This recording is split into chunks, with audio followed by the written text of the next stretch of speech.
Okay. Welcome all then to Corporate Resources tonight. Just for information, could all people who are in the view put themselves on mute when they're not speaking, if that's okay, please, so that we don't have as much feedback as possible. We can limit the feedback as possible. That would be great. If the participant wishes to speak, can they either raise their hand and we can see you on screen, or if you can use the chat facility and say you'd like to speak, and obviously the chairman will call you then when ready. If you have any problems at all throughout the broadcast, can you please again let us know whichever way you can that you're having connection problems. Sometimes it's good to turn the camera off, but we can still hear you audio wise. So sometimes if you have connection problems, just turn the camera off, especially if it pixelates a bit and you prefer to be off screen. And basically that's all from my point of view at the moment, Chairman. If you could ask everybody to say who they are because we're recording this to go live. Thank you. Okay. First of all, can we just go through the attendance, and welcome to this first online Corporate Performance and Resources Scrutiny Committee. In fact, it's the first Scrutiny Committee since COVID, isn't it? So start off with going in order of alphabetical order. So Councillor George Carroll, are you present? Present Chair, Councillor George Carroll, Landlocked Ward. Thank you very much. Councillor Cox? No. Chair, Councillor Cox, I spoke to him earlier and he wasn't very well, but whether he'll come on later, I don't know. Okay, thank you for that. Councillor Robert Crowley? He's not very well, so okay, I just pass on his apologies. Okay, I'm very sorry to hear that. All right, and Councillor Driscoll? Yeah, I'm here. Okay, thank you, Councillor Driscoll. Councillor John? Councillor John? Can you unmute yourself, please? It says he's offline, but he's still showing up on his cam, so I'm not sure why that's happened. Okay, well, I can see him. So I assume he's here. Okay, let's move on. All right, and Councillor Johnson. Councillor Ian Johnson, present, nothing to declare. Just to note that I am getting some feedback. I don't know whether that's whether Councillor Wilson and Karen have got their mics on at the same time, but it's bouncing back. Okay, thank you for that. Councillor Ruben Sevillano? No, I think present and correct. Yeah, apologies. Okay. No, I'm here. You are there. I just couldn't see you. Sorry. I know. I can't. I don't know if it's my camera, but I can't see myself. Oh, can you see me now? No. Sorry. Cannot see you. Yes. You got you now. I can see you now, Ruba. Excellent. All right. Good stuff. Okay then. And also, I understand we also got some visitors as well. And we've got the leader of the council, and we've got the deputy leader. And you as well, Councillor Thomas. Pardon me, of course. Apologies. And we also got the leader and deputy leader here as well. I understand. So and also we got the chief executive. Or managing director, I should say. Councillor John. Yes. Mr. Chairman, I went offline. You call everyone. Councillor John present. Nothing to declare. Okay. Thank you very much. Okay. We haven't done the declarations yet, but we will do. Okay. Any apologies for absence then? I think, Chairman, I think you might have the deputy leader, Councillor Burnett, too. Okay, I did mention that, but thank you very much for telling me, Neil. Any apologies for absence? Councillor Robert Crowley. Thank you very much. Okay. All right, then. Let's move on then to the minutes of the meeting held on the 5th of February and the extraordinary meeting held on the 3rd of January. Are you happy with me to sign them? Yep, move. Thank you very much, Councillor Thomas. Anyone like to second that? Thank you, Councillor John. All right, now item number 3, any declarations of interest? I take it there are none. Fine. Let's move on now to references. COVID-19, coronavirus, working towards recovery. It's a cabinet. All right, then. Who's going to be speaking on that? Is it Tom? Chair, can I just mention, excuse me, that the references are not available at the moment. The minutes of cabinet are due to be approved shortly. I'm sure the leader and Liz might say, Councillor Burnett might say later exactly what happened to cabinet on Monday for the record. If that's okay, thank you. That'd be absolutely fine. So, Tom, are you going to present this? Thank you. Thank you, Chair. Rob and I are going to do a bit of a double act, so I'm just going to try and share my screen with you. And can you see the presentation on your screens? Yes, I can. Excellent. Yep. Okie dokie. I'm going to hand over to Rob initially. Okay, thank you, Tom. Thank you, Chair. Can I just check first of all if everybody can hear me? Yes, can. Nice and clear. Good stuff. Excellent. So we're just going to go through this presentation, and what we're going to do, it is going to be a bit of a double act, as Tom suggests. So we're going to do a few slides a piece and keep swapping. So what I suggest we do, Chair, with your permission, is if we get through to the various stages in the PowerPoint, and then we'll pause at a particularly good place to pause and take any questions. Yeah, so we don't get all the way to the end. I'm happy to do that. So fine. Just an aid memoir for scrutiny members. The report on working towards recovery went to Cabinet on Monday of this week, and the relevant recommendation from the Cabinet report is highlighted on the PowerPoint in front of you. Recommendation 3, that the report be referred to Scrutiny Committee. We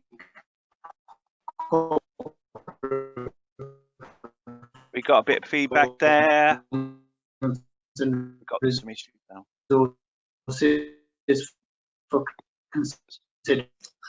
Bob, if you could take off your screen, because we're getting quite a bit of bad sound, so I can't really hear you properly. So if you take off your screen, that may help your connection. Bob? No, it's not working. Tom? Yeah, I can. Do you want to take over the because I think Rob's got some issues. Yeah, no problem at all. So, can you hear me? Okay. Yeah, I can. Thank you, Tom. Excellent. Okay, no problem at all. Rob was just saying that, highlighting the third recommendation of the Cabinet report, which is that Cabinet referred the report to yourselves in order to consider the approach that we're taking to recovery and how the strategy itself is being put together. So what the council is currently doing, and I feel very rude now speaking over the managing director, but what the council has been doing is managing the coronavirus in 3 stages. So we've got the initial response phase, which is shown in terms of the here and now. And that was very much in terms of looking at how we lock down and how we manage the transmission of the virus down.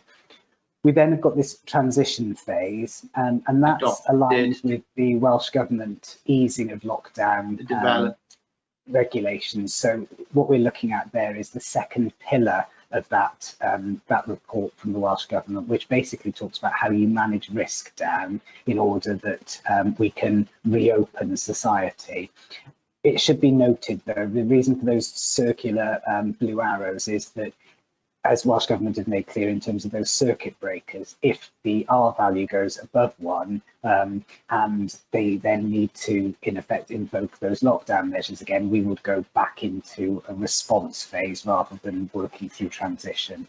And recovery then, which is the bottom, which is the major focus of the this evening, is about how do we work through to recover into whatever organisation that we want to become.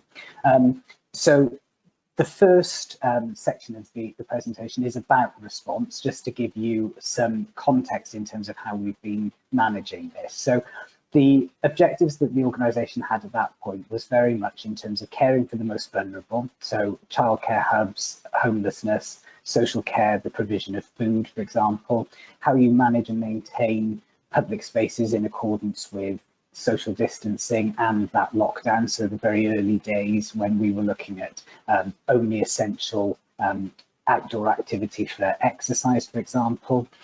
Ensuring lockdown measures were in place. So an example there is the use of the tannoy vehicle, where we were encouraging residents to comply with those. We mobilised the workforce very quickly to work from home where it was possible to do so, and obviously for those people where that's not possible, ensured that they could work safely with the provision of personal protective equipment. Huge amount of working across organisations, so the UHB, Public Services Board, working with WRGA, and I'm sure the leader will discuss later the links that he's had with other leaders and Welsh ministers throughout. How we keep businesses sustainable, a huge amount of grant funding being issued through the Economic Development and Finance teams, keeping the council running, so looking at finance, governance, decision making, and keeping people informed. So they were the objectives in that response phase that started in the middle of March. The Cabinet report that Cabinet considered on Monday also has a section in the legal implications around governance and decision making, and we wanted to highlight how this has worked. So I know that as members you're aware the emergency powers process has been put in place in consultation with the leader, the deputy leader and the relevant Cabinet portfolio holder, and that's been the predominant decision making mechanism, with all of those decisions published on the council's website. Regular communications to all elected members on a variety of topics. Some virtual meetings have continued. Obviously, Chair, your meeting this evening is being held virtually. The Cabinet was as well, but also licensing subcommittee and school admissions are examples of where virtual meetings have continued. The March Cabinet report on the 23rd, which is contained in the background report, or background papers of the report, sets out all of that context. And on a daily basis, Rob has been, initially for the first 10 weeks, was chairing a gold command structure, which was corporate management team, the leader, the deputy leader, the communications manager and the emergency planning manager. So an extended corporate management team. Initially we met 7 days a week, then it went down to 5 days a week, and now it's only 3 days a week. So that's the kind of context that we had in terms of how we were managing the response phase and as I say, how the governance is working. And one of the things that we asked last month all heads of service and operational managers to consider within their directorates was there's a huge amount that has happened, and this would be a real missed opportunity if we didn't do some reflective learning on exactly what has happened. So there's lots of information on the next few slides. With your permission, Chair, I'll summarise some of the key points and then perhaps we could circulate the presentation to members so that they've got this information as well.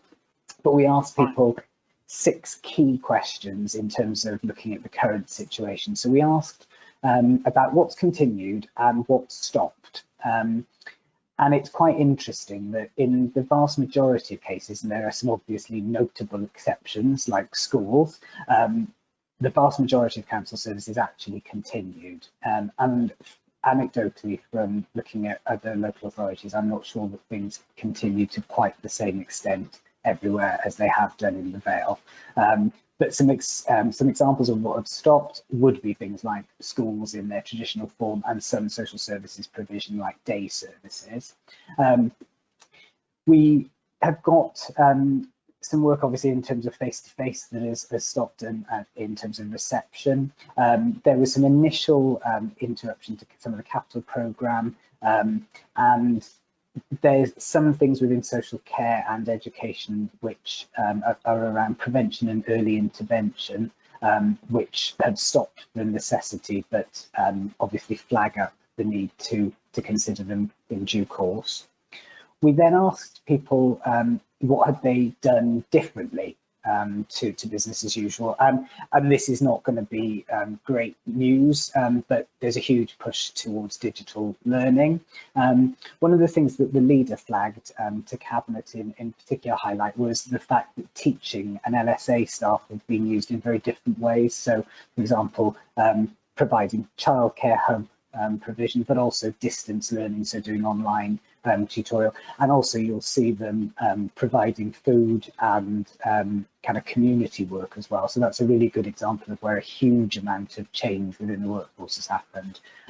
Lots of a shift to online for our customers as well. The deputy leader from her portfolio flagged a lot of work in terms of adult education moving directly online, so Zoom classes for arts and crafts, but also a huge increase in terms of online use with libraries, for example.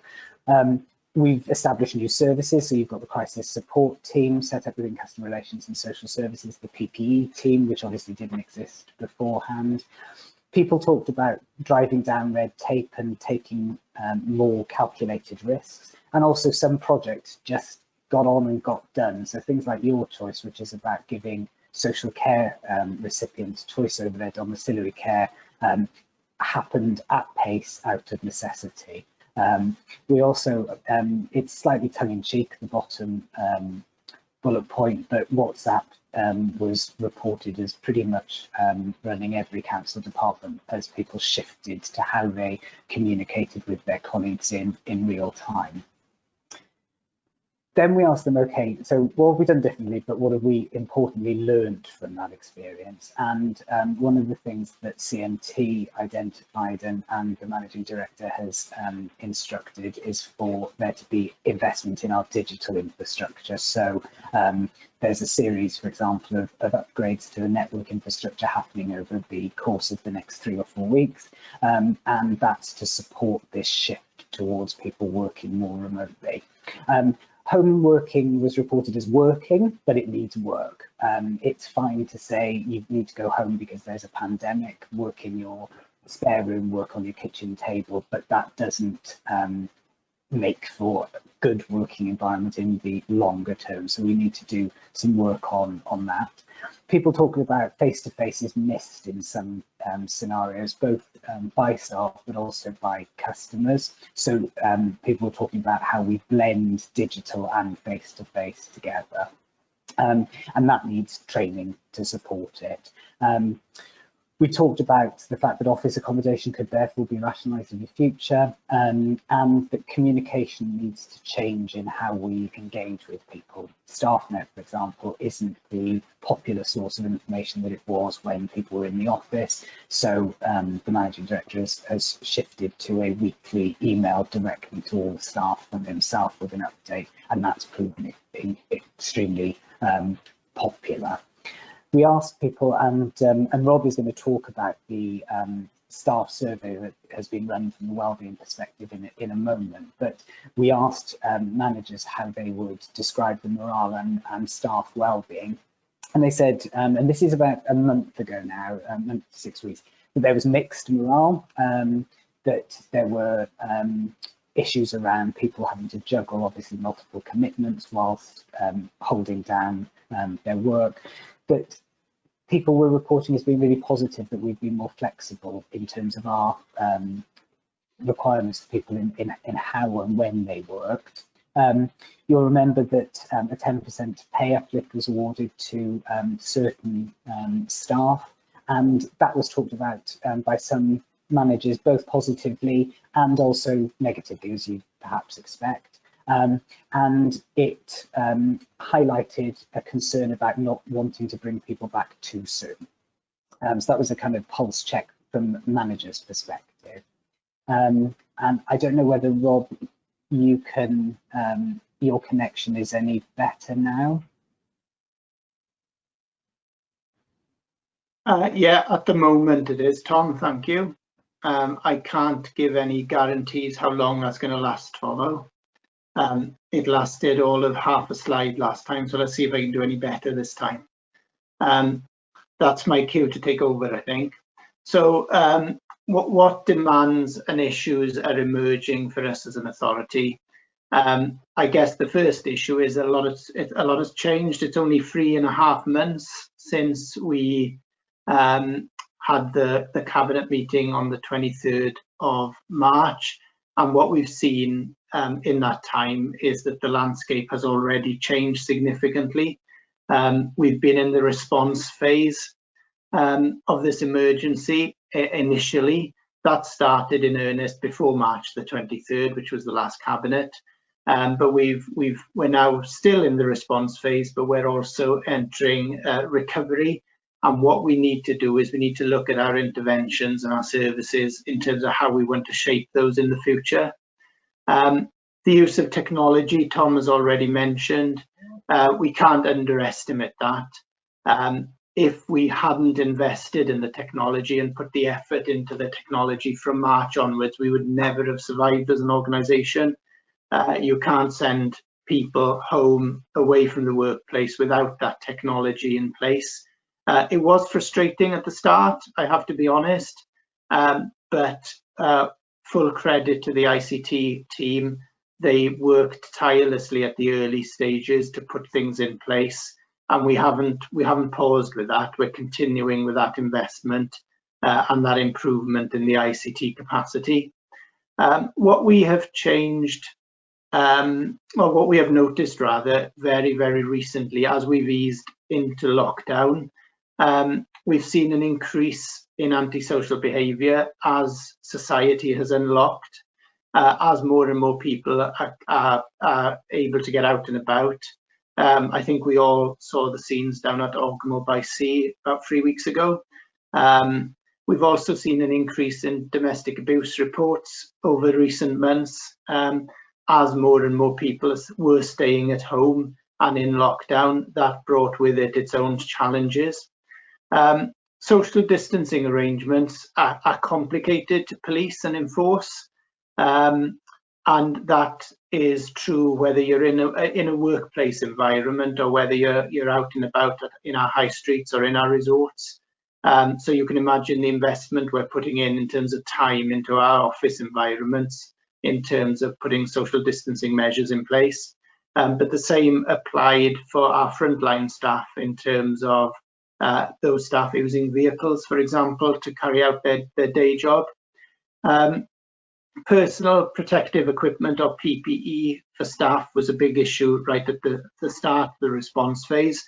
What I don't want to see is us to take our eye off that and to get into the winter months and potentially see a second spike or a second phase of coronavirus and have to go through the pain that we went through back in March in terms of sourcing PPE. So from my perspective, corporate management team gold meeting this morning, we discussed the relevance of PPE, our PPE function becoming embedded in the work that we do for the immediate future. The availability of materials and equipment was an issue for us because supply chains were affected by coronavirus. Good example of that was the supply of hand sanitizer, which we were urgently sourcing for our office environments, for our workplace, for our frontline staff, and for our schools. Flexible working, we were already trialling a new flexi scheme where we had increased the core hours for a small segment of our staff in terms of piloting how that would work. As you can imagine, with working from home, the flexible working policy was set aside, timeware was set aside, and there's far more emphasis now on not the time that people are keeping, but the outcome and outputs that people are producing in terms of the way forward. So there will be a discussion, and that discussion has already started in how do we take that forward in future, especially as more and more staff are going to have to work in a more agile way into the future. A big issue for all managers has been supporting staff during this time and supporting the mental well-being of our residents as well as our staff. That's been a key issue. For some people, home working is straightforward. For others, it's more complicated. And for probably the majority, a hybrid situation would probably be the favoured approach in future. And also that demand that we had seen for our services pre-COVID, that demand is now starting to ramp back up as we ease out of lockdown.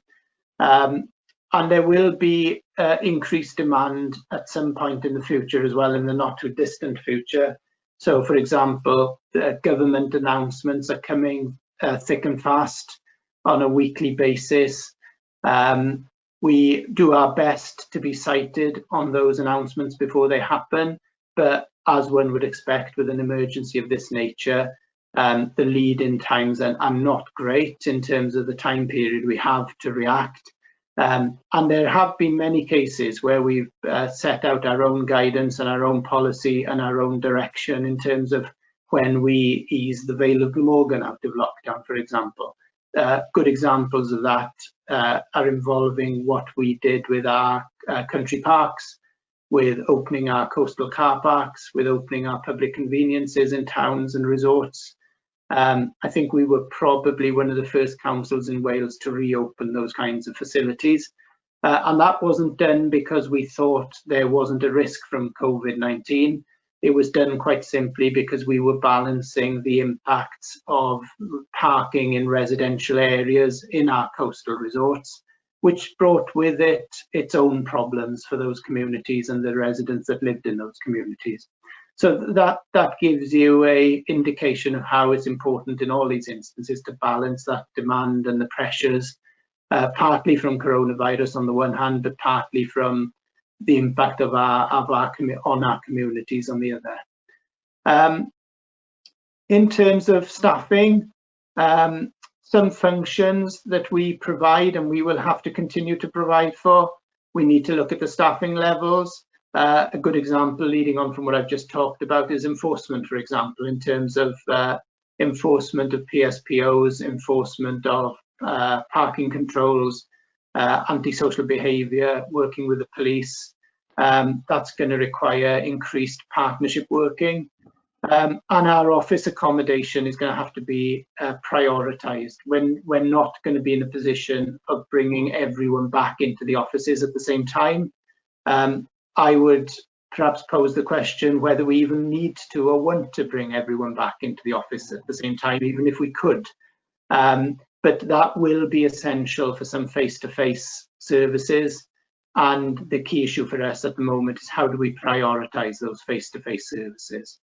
And there is a call, an increasing call for some of our repurposed staff to be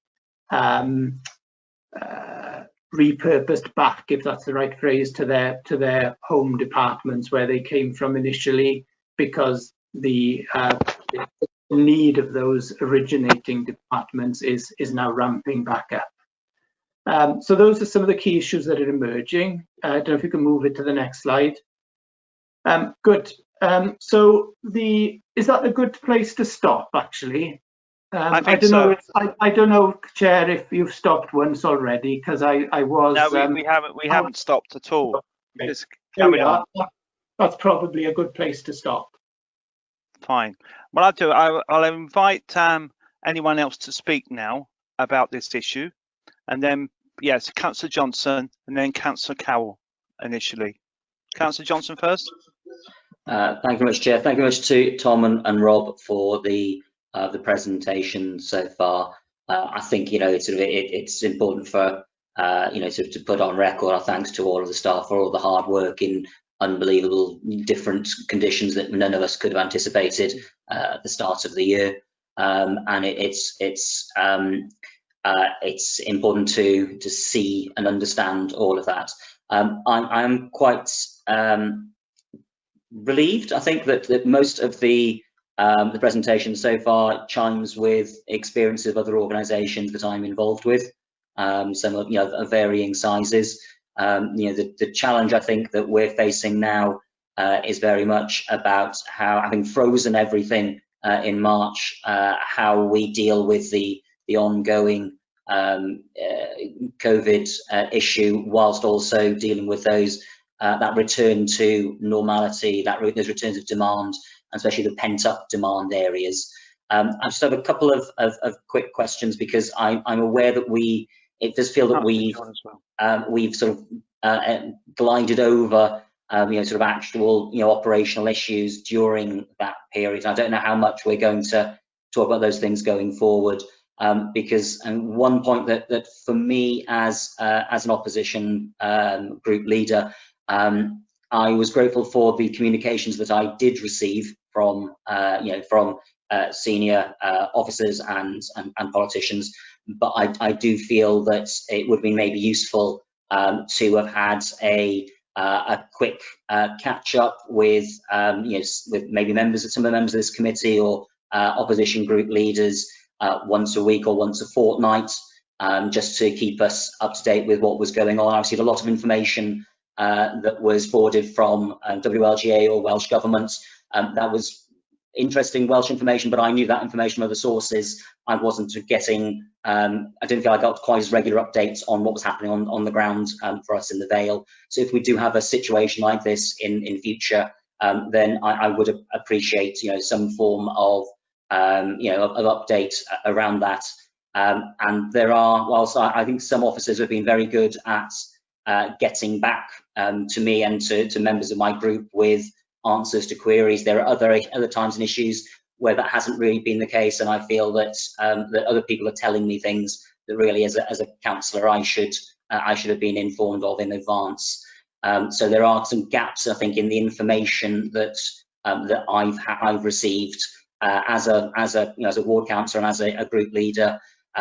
Just have been sort of made aware of issues relating to PPE or issues relating to impacts upon council finances as those things take place. I'm aware that I was very actually very sad that there's been I think 102 deaths in the Vale as a result of COVID, with 13 of those in care homes. I would have appreciated sort of a bit more, maybe candid is the right phrase, but certainly updates on that, and also an understanding of the actual impact upon council finances. As a member of the Corporate Performance and Resources Committee, I see statements that talk about the impact, but actually nobody really giving me figures or explaining, okay, we've had X number fewer people going into council tax arrears, people not paying rents on social housing. I think it's important that we get an understanding of some of those issues as we go forward. Thanks. Thank you very much for that. Councillor George Carroll. George? Thank you, Chair. I'd really touch on what Councillor Johnson has said there.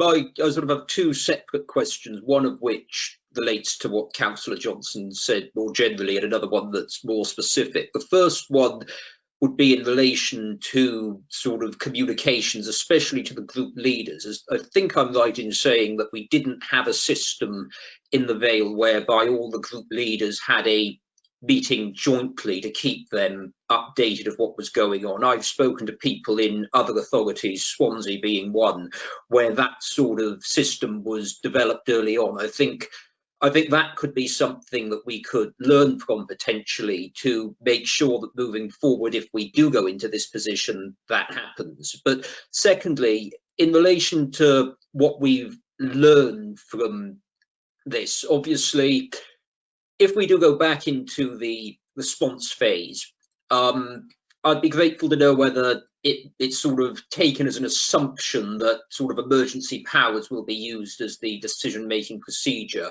or whether now we have finally found a process where we can meet virtually and hold meetings virtually. Perhaps decisions could be taken down that line with cabinet meeting, etc. Basically, just because I fully supported moving to emergency powers when we did. I think we had no option. We were facing an unprecedented crisis, but clearly that should very much be a last resort, and decisions where possible should be taken in the proper way by elected members, because we have a cabinet and a leader of the council for a reason. And I think that we need to have a mechanism in place to allow them to be deciding things in the proper way should this situation with a full lockdown develop again. Okay, thank you. And Councillor John. Thank you, Mr. Chairman. Firstly, I would like to thank all the staff and particularly the people that have drawn up this report. It's a very good report, very detailed, gives us a lot of information, and particularly all the staff that worked so hard during this last few months. I honestly feel that the waste management staff that come to us every week have been absolutely superb, and they bent over backwards to help everyone. Quite honestly, the response has been amazing. But the one question I was really concerned about today, and this was what you referred to in the report on morale of staff.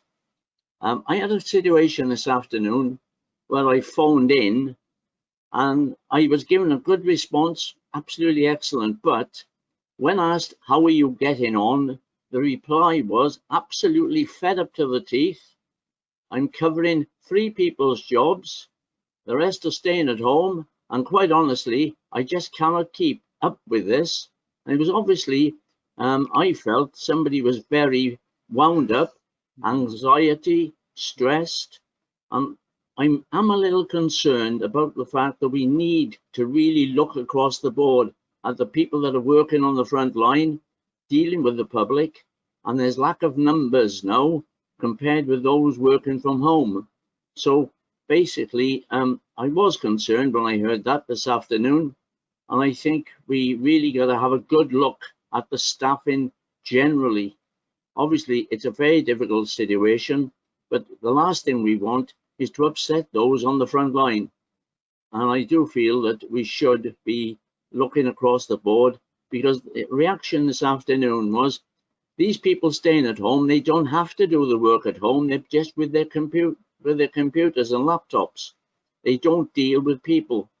So this is something I think we need to look at as a matter of urgency. I'm also concerned when we talked about numbers and what have you. What I am concerned about as well is that we haven't got the staff working, obviously, now to make inspections of work that's done. That does concern me as well, because the last people we want to take advice from is the contractors doing the work. I've worked with contractors all my life, and quite honestly, you can't always take their word for what they've done or not done. So I would emphasize that we need to look at that situation. But generally, I feel we've done a superb job. It's all very well. I agree. I understand the frustration of members not being able to get on to this and whatever. I chaired a meeting with Cardiff back in May the 22nd, and it went really well, and I was on Teams. But quite honestly, I do feel that, yes, we can all be frustrated, but we've just gone through something that we've never experienced in our lives before, and it's not over yet. And the important thing is we take step by step. So thank you, staff. Excellent. I appreciate it. Thank you very much for that, Councillor Quinn John. Any other member before we bring in officers and perhaps the leader and deputy leader of the council? Mr. Chairman, can I just say a few words? Yeah, sure. Yeah, sure. Of course, John. Yeah, I'm not going to repeat everything that other members have said. I concur with most things that have been said.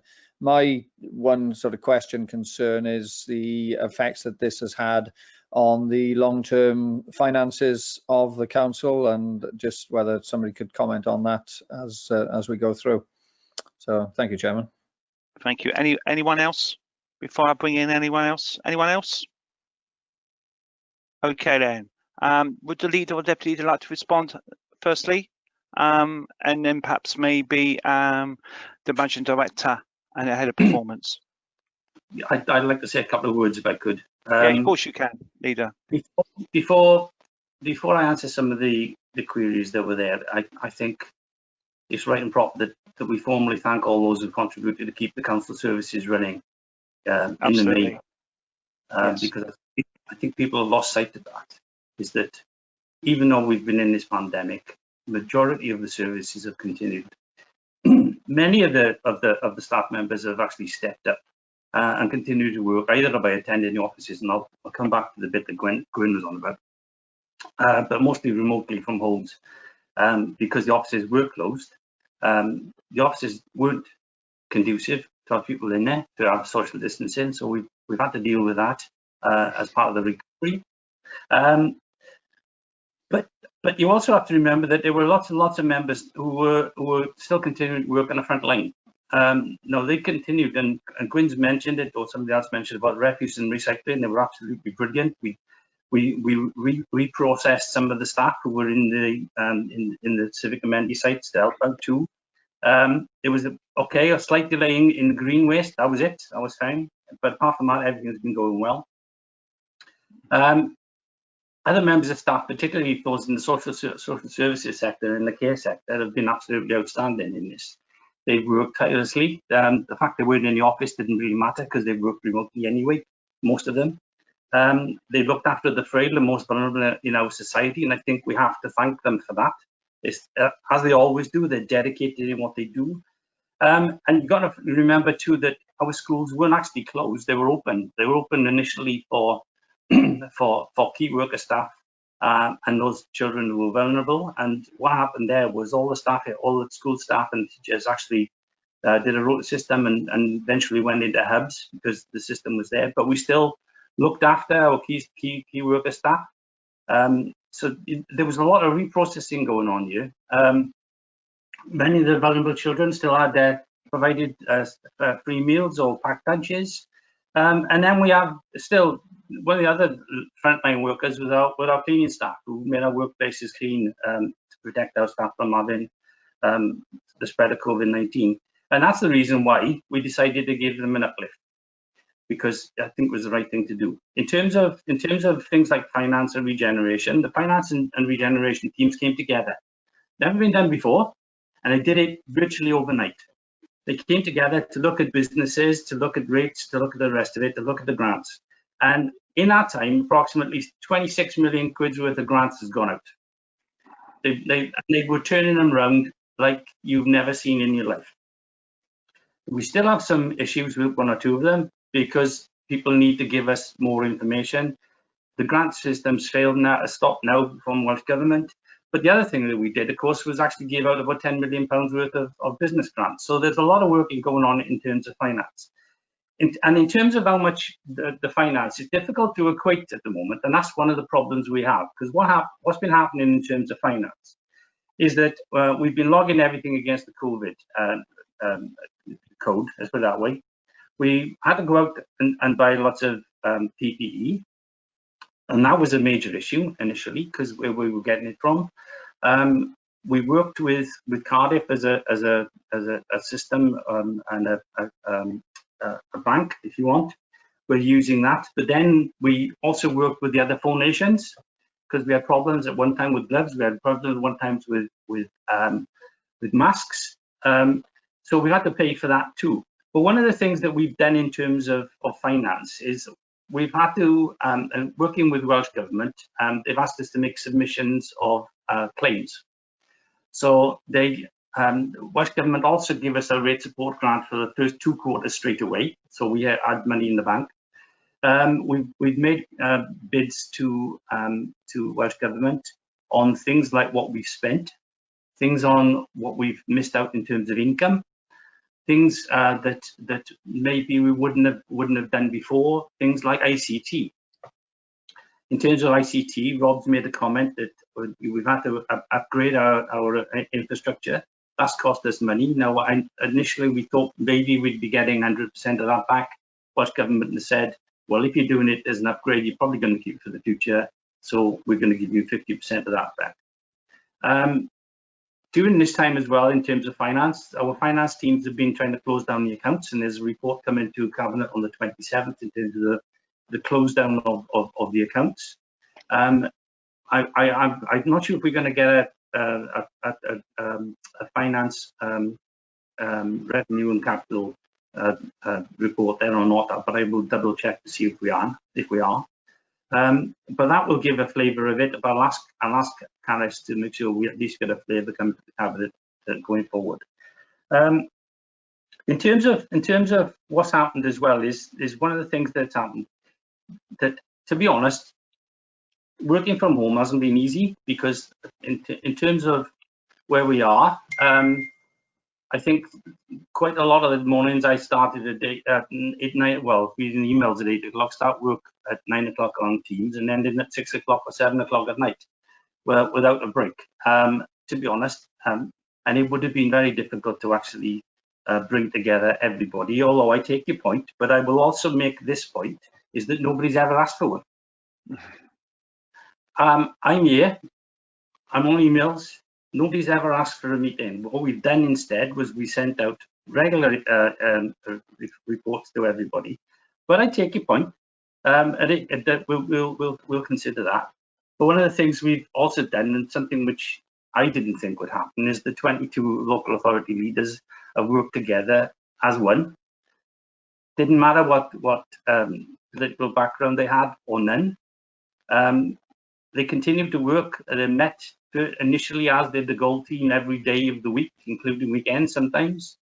We're currently working once now on a Friday, but we're also working, and again, something else has never happened before, is we've actually met 22 leaders have met with Welsh ministers on a regular basis, every week, if not twice a week. So we've done a hell of a lot of work, to be honest, in terms of that. The other things that people might have missed is that we haven't got any rough sleepers on the street, because we've ensured that every rough sleeper that wanted a place to stay have had one. I'm not aware of anybody who hasn't actually had one eventually. There was one person I know of who didn't want it, but I think eventually they did. So we've also dealt with Home Office and Welsh Government in terms of prisoner releases. So we've dealt with that. We've had issues every day about, we've closed things down. Why have you closed things down? Somebody's happy you closed things down. Somebody's unhappy you closed things down. Then when you turn to recovery, and we were having lots of problems because people just weren't getting the fact that COVID-19 is out there. We're having problems in our car parks. People displaced parking was going on. So we tried to address those sort of things. And we will have another report come into Cabinet on the 27th to deal with some of the things we've learned through things like car parking, etc. One of the other things that we've dealt with is we closed lots of things down, parks, our car parks, and I think it was the right thing to do. The staff in the offices, yeah, I guess there are staff in the offices who are tired, and you've got to accept that. But I tell you what, there's lots of people who are working at home are tired too. So I take the point. If you know who that person was, Gwyn, I'd like to know, because then we need to see them and give them some support. In terms of recovery, which is where we are now, one other thing I want to talk about is emergency powers. The reason we carried out emergency powers, and they weren't carried out just by Rob on his own and the cabinet and the management team, they were dealt with by every cabinet member and me and Liz. Nothing was agreed unless cabinet agreed it. But the point was, most of those things have to be agreed within 24 to 48 hours, because what was happening was Welsh Government were coming out with diktats and we had to deal with it there and then. So it was a case of, if we didn't do it today, we weren't going to meet the deadlines, and the problem was we wouldn't achieve our aims in trying to combat COVID-19. We had arguments. We had arguments with Welsh Government. I had arguments with Welsh Government over PPE testing. But saying that, our team, in terms of PPE testing, through Tracy and through Debbie, was absolutely superb. We probably at one time had more testing than any other authority in Wales, and they were coming back, and we knew where we were, and it was done. And that's the reason why we only sent out emails when we could, as and when we could, because to be honest, we just hit the ground running and we never stopped running. So if there's an apology, I apologize. but I don't really, because there was nothing else we could do. There was nothing else we could do. We had to deal with a crisis. This was a crisis that nobody has ever seen before in their life, and it isn't over yet. So all I want to say is, if we've made some mistakes, fine, but unless you do something, you can't make mistakes. If you sit back and do nothing, you won't make a mistake, but you'll be criticised. I'd rather be criticised for doing something and you not agreeing with it because you weren't told, because I think you all were told. And if anybody wanted to know anything, all they had to do was pick up the phone or email in. So I'm not going to say anymore, because I think I've said too much already. But if anybody wants to ask me other specific questions, I'm more than happy to respond. Okay, thank you very much for that, Neil. Liz, do you want to come in now? Yes, if I could unmute myself. I won't go into huge detail because anybody that wants to watch the webcam of the cabinet meeting will be able to see the main points I made on this report. Just a couple of things that I'd like to draw attention to in paying tribute to our staff are the huge levels of creativity, innovation and flexibility that has been shown. I won't go into the fact that the realization that some people hadn't had a day off in well over 10 weeks at one stage was quite daunting and a bit worrying at times. But some of the things in terms of what we've seen, we talked about, you know, the schools and emergency powers and that sort of thing, where they were completely redrawing plans and implementing them within 48 hours as guidance changed. Where you had people that were trying to run the school admissions process also running the free school meal vouchers and actually delivering the whole lot. The people in our libraries and in our adult community learning totally embracing the sort of digital interface of being able to provide services and still communicate with their customers. And the Regen team, who are always known as being hugely flexible in their approach to work, that virtually filled every single gap that we had in terms of things that needed to be driven forward. So they were working on Vale Heroes, compiling the information on that. They were delivering the business grants. They were getting information together on other business grants.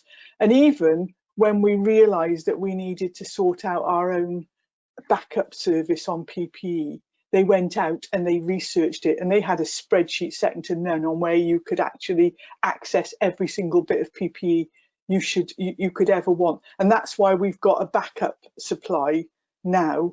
And we know that the people that we've supplied PPE to in the community, it's not just our staff, it's right across the community. I was talking to a domiciliary care agency today and just did a double check and said, how have you found it? And they said, oh, it's been great. We've always had what we needed. And that's quite reassuring, because they were telling me how anxious their own staff were. And these are people that are arm's length from our organisation, but we supported them as well. But I think the one thing that I will say, and this takes me into where we go forward, is some of the learning we had from keeping the 21st Century Schools building programme going. It was a struggle to make sure it was all socially distanced and it was all delivering, but that delivered some really good quality jobs into our communities, because we're running at 80–90% of all contracts actually being delivered by people in South East Wales. But by developing the skills in terms of social distancing, our contractors then supported us to work with schools to develop their own social distancing plans as they reopen, to keep children and staff safe. And I don't know if you've seen the app that was developed that parents and schools and children could access in terms of the considerations that they needed. Now, going forward, that sort of approach, that sort of creativity and innovation is going to help us address the economic impact of the pandemic on our communities. And I would hope to be bringing a report to Cabinet after recess, which will actually outline what we feel the impact is and what we need to be doing about that. Because even looking at the figures that I mentioned in Cabinet on Monday, that currently I understand we're running at about 10% unemployment in our 16 to 24-year-olds. Well, you know, we have to be working on initiatives that are going to address that. So I'll leave it there. I'm here to answer questions, but I do have to say huge thanks to our staff, and also it's been a delight getting to know the human side of our staff in all these virtual meetings, where we can check out people's home decor, we can meet their toddlers, we can meet their new puppies, and we can all laugh together when their toddler is slurping their breakfast just off camera. But it's been a completely newfound experience, one that I wish we hadn't had to have, but I think there'll be a lot of learning from it. Okay. Mark, can I just add can I add two things? Sorry. Sure. In terms of staff morale, what you need to do is look at the report, because there's a we're going to look at that report later. All right, we haven't got there yet. We've still got a good hour and a bit to go still, I reckon. I know that. So we need to look at that later, I feel, Neil. I know, but the point is that shows what the morale is really like. And in terms of Gwyn saying that nobody's going out to check things on site, that is not true, because planning have continued to work. They've continued to take in planning applications, and building control have also been out on site. All right. I'm conscious that other people haven't spoken yet. All right, and I would like other people to speak first. All right, anyone else like to speak who hasn't yet spoken? Okay, any of the attendees? I know we've got 3 councillors on the attendee list as well. Any of those like to speak? Nothing. Okay, thank you. All right then, do you want to carry on with the presentation then, Tom? Yeah, I'll keep going for a bit, seeing that by all means. I inadvertently missed the first 5 or 6 slides. Okay, fine. So this has been touched on by Councillor John and a couple of other members already. So the issue of staff morale and well-being.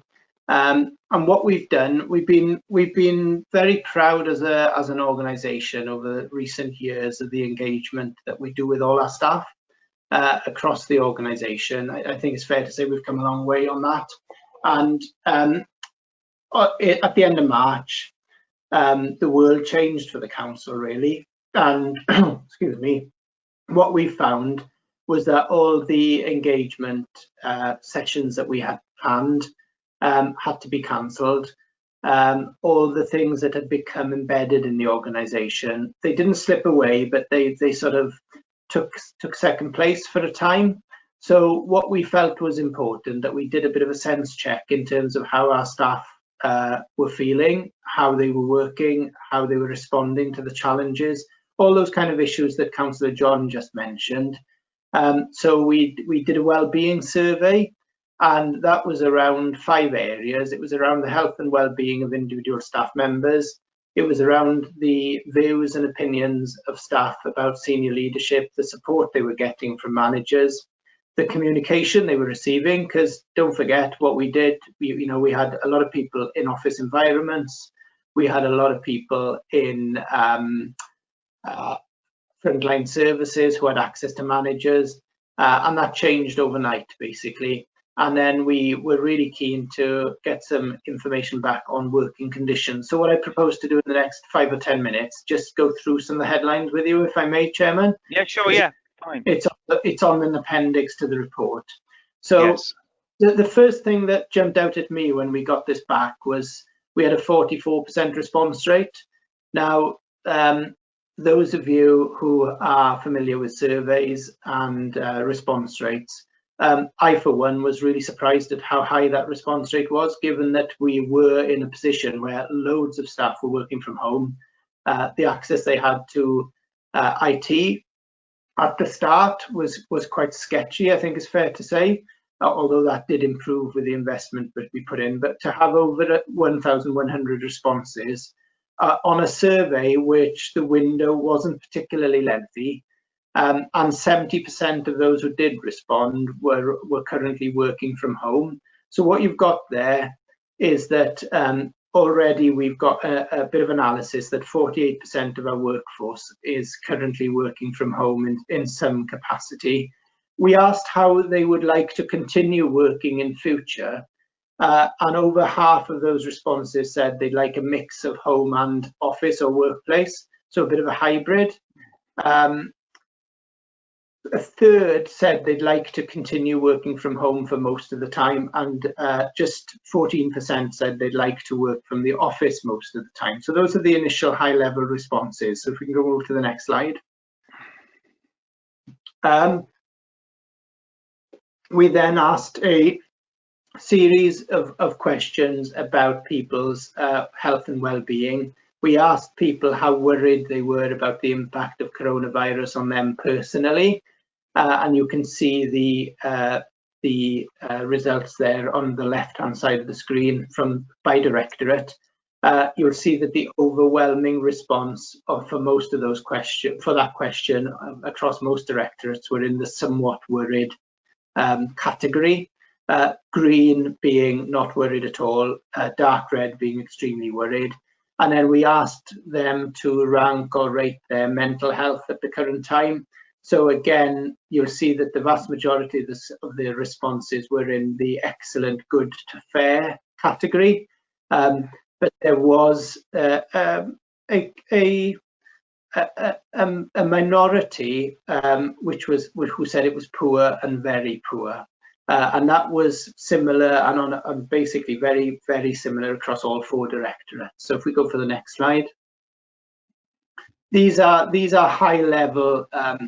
This is a high level analysis as well. I need to stress that, because we have got a lot of data behind this, which we're currently looking at, because this survey has not long been returned. So we asked people about their health and well-being. We asked questions around whether people knew where to go for support, whether they understood the steps the council is taking to ensure health and well-being, and whether they felt that the council cared about their employees' health and well-being.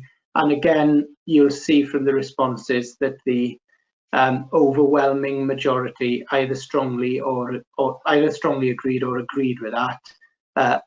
Quite a substantial amount were neutral, very few disagreed or strongly disagreed. And then we come to the question about the visibility of senior leaders and trust in senior leaders, and whether the senior leaders have been accessible during the current situation. And then you'll see again there the category of responses in terms of agreed or strongly agreed and neutral. So those green and amber colours far outweigh the reds. Next slide. So communication. Real key issue with communication is, I guess, and Tom will know more about this than me, but I guess the more you communicate with people, the more they want to be communicated with, and the challenge in issuing communications to staff is to get that balance right between sort of communicating to stuff that people don't really need to know or want to know, and getting that balance right is important. Bearing in mind we couldn't rely on StaffNet at the early days because of ICT issues. So this is one area where I think all of corporate management team and senior managers and cabinet can take a lot of pride from, in that the results on the communication side is remarkably high given the challenges we've had in reaching our staff during this time, and missing that face-to-face person-to-person contact that one would have in an office or workplace environment. So 65% of those who responded indicated that they have had an opportunity to engage in two-way communication. 84% know where to go to find information. 70% think that the communication has been helpful and reassuring, and 80% feel they've been kept up to date and well informed. Now that's been helped, I have to say, by the launch of the StaffNet Plus app, which people can now have on their personal mobile phones, which is a new application that we've put in place and happened.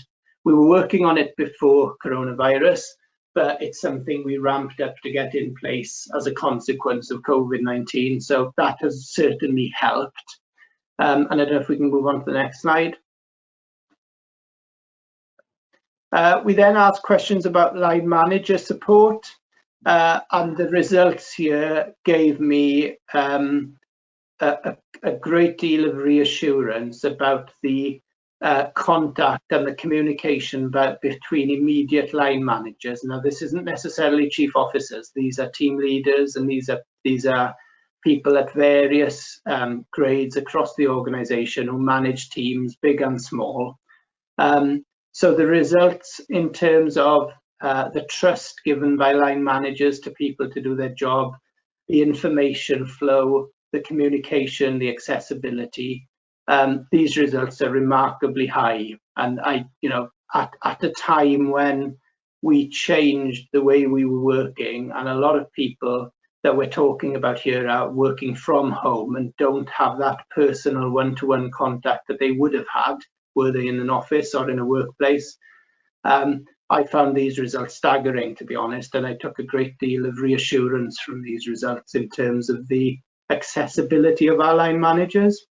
And then we asked the question around working conditions, satisfaction about the flexible arrangements that we've made, understanding of the expectations of individuals, and whether people had the tools and the ability to perform their job safely and effectively. So again, the feedback here was really positive.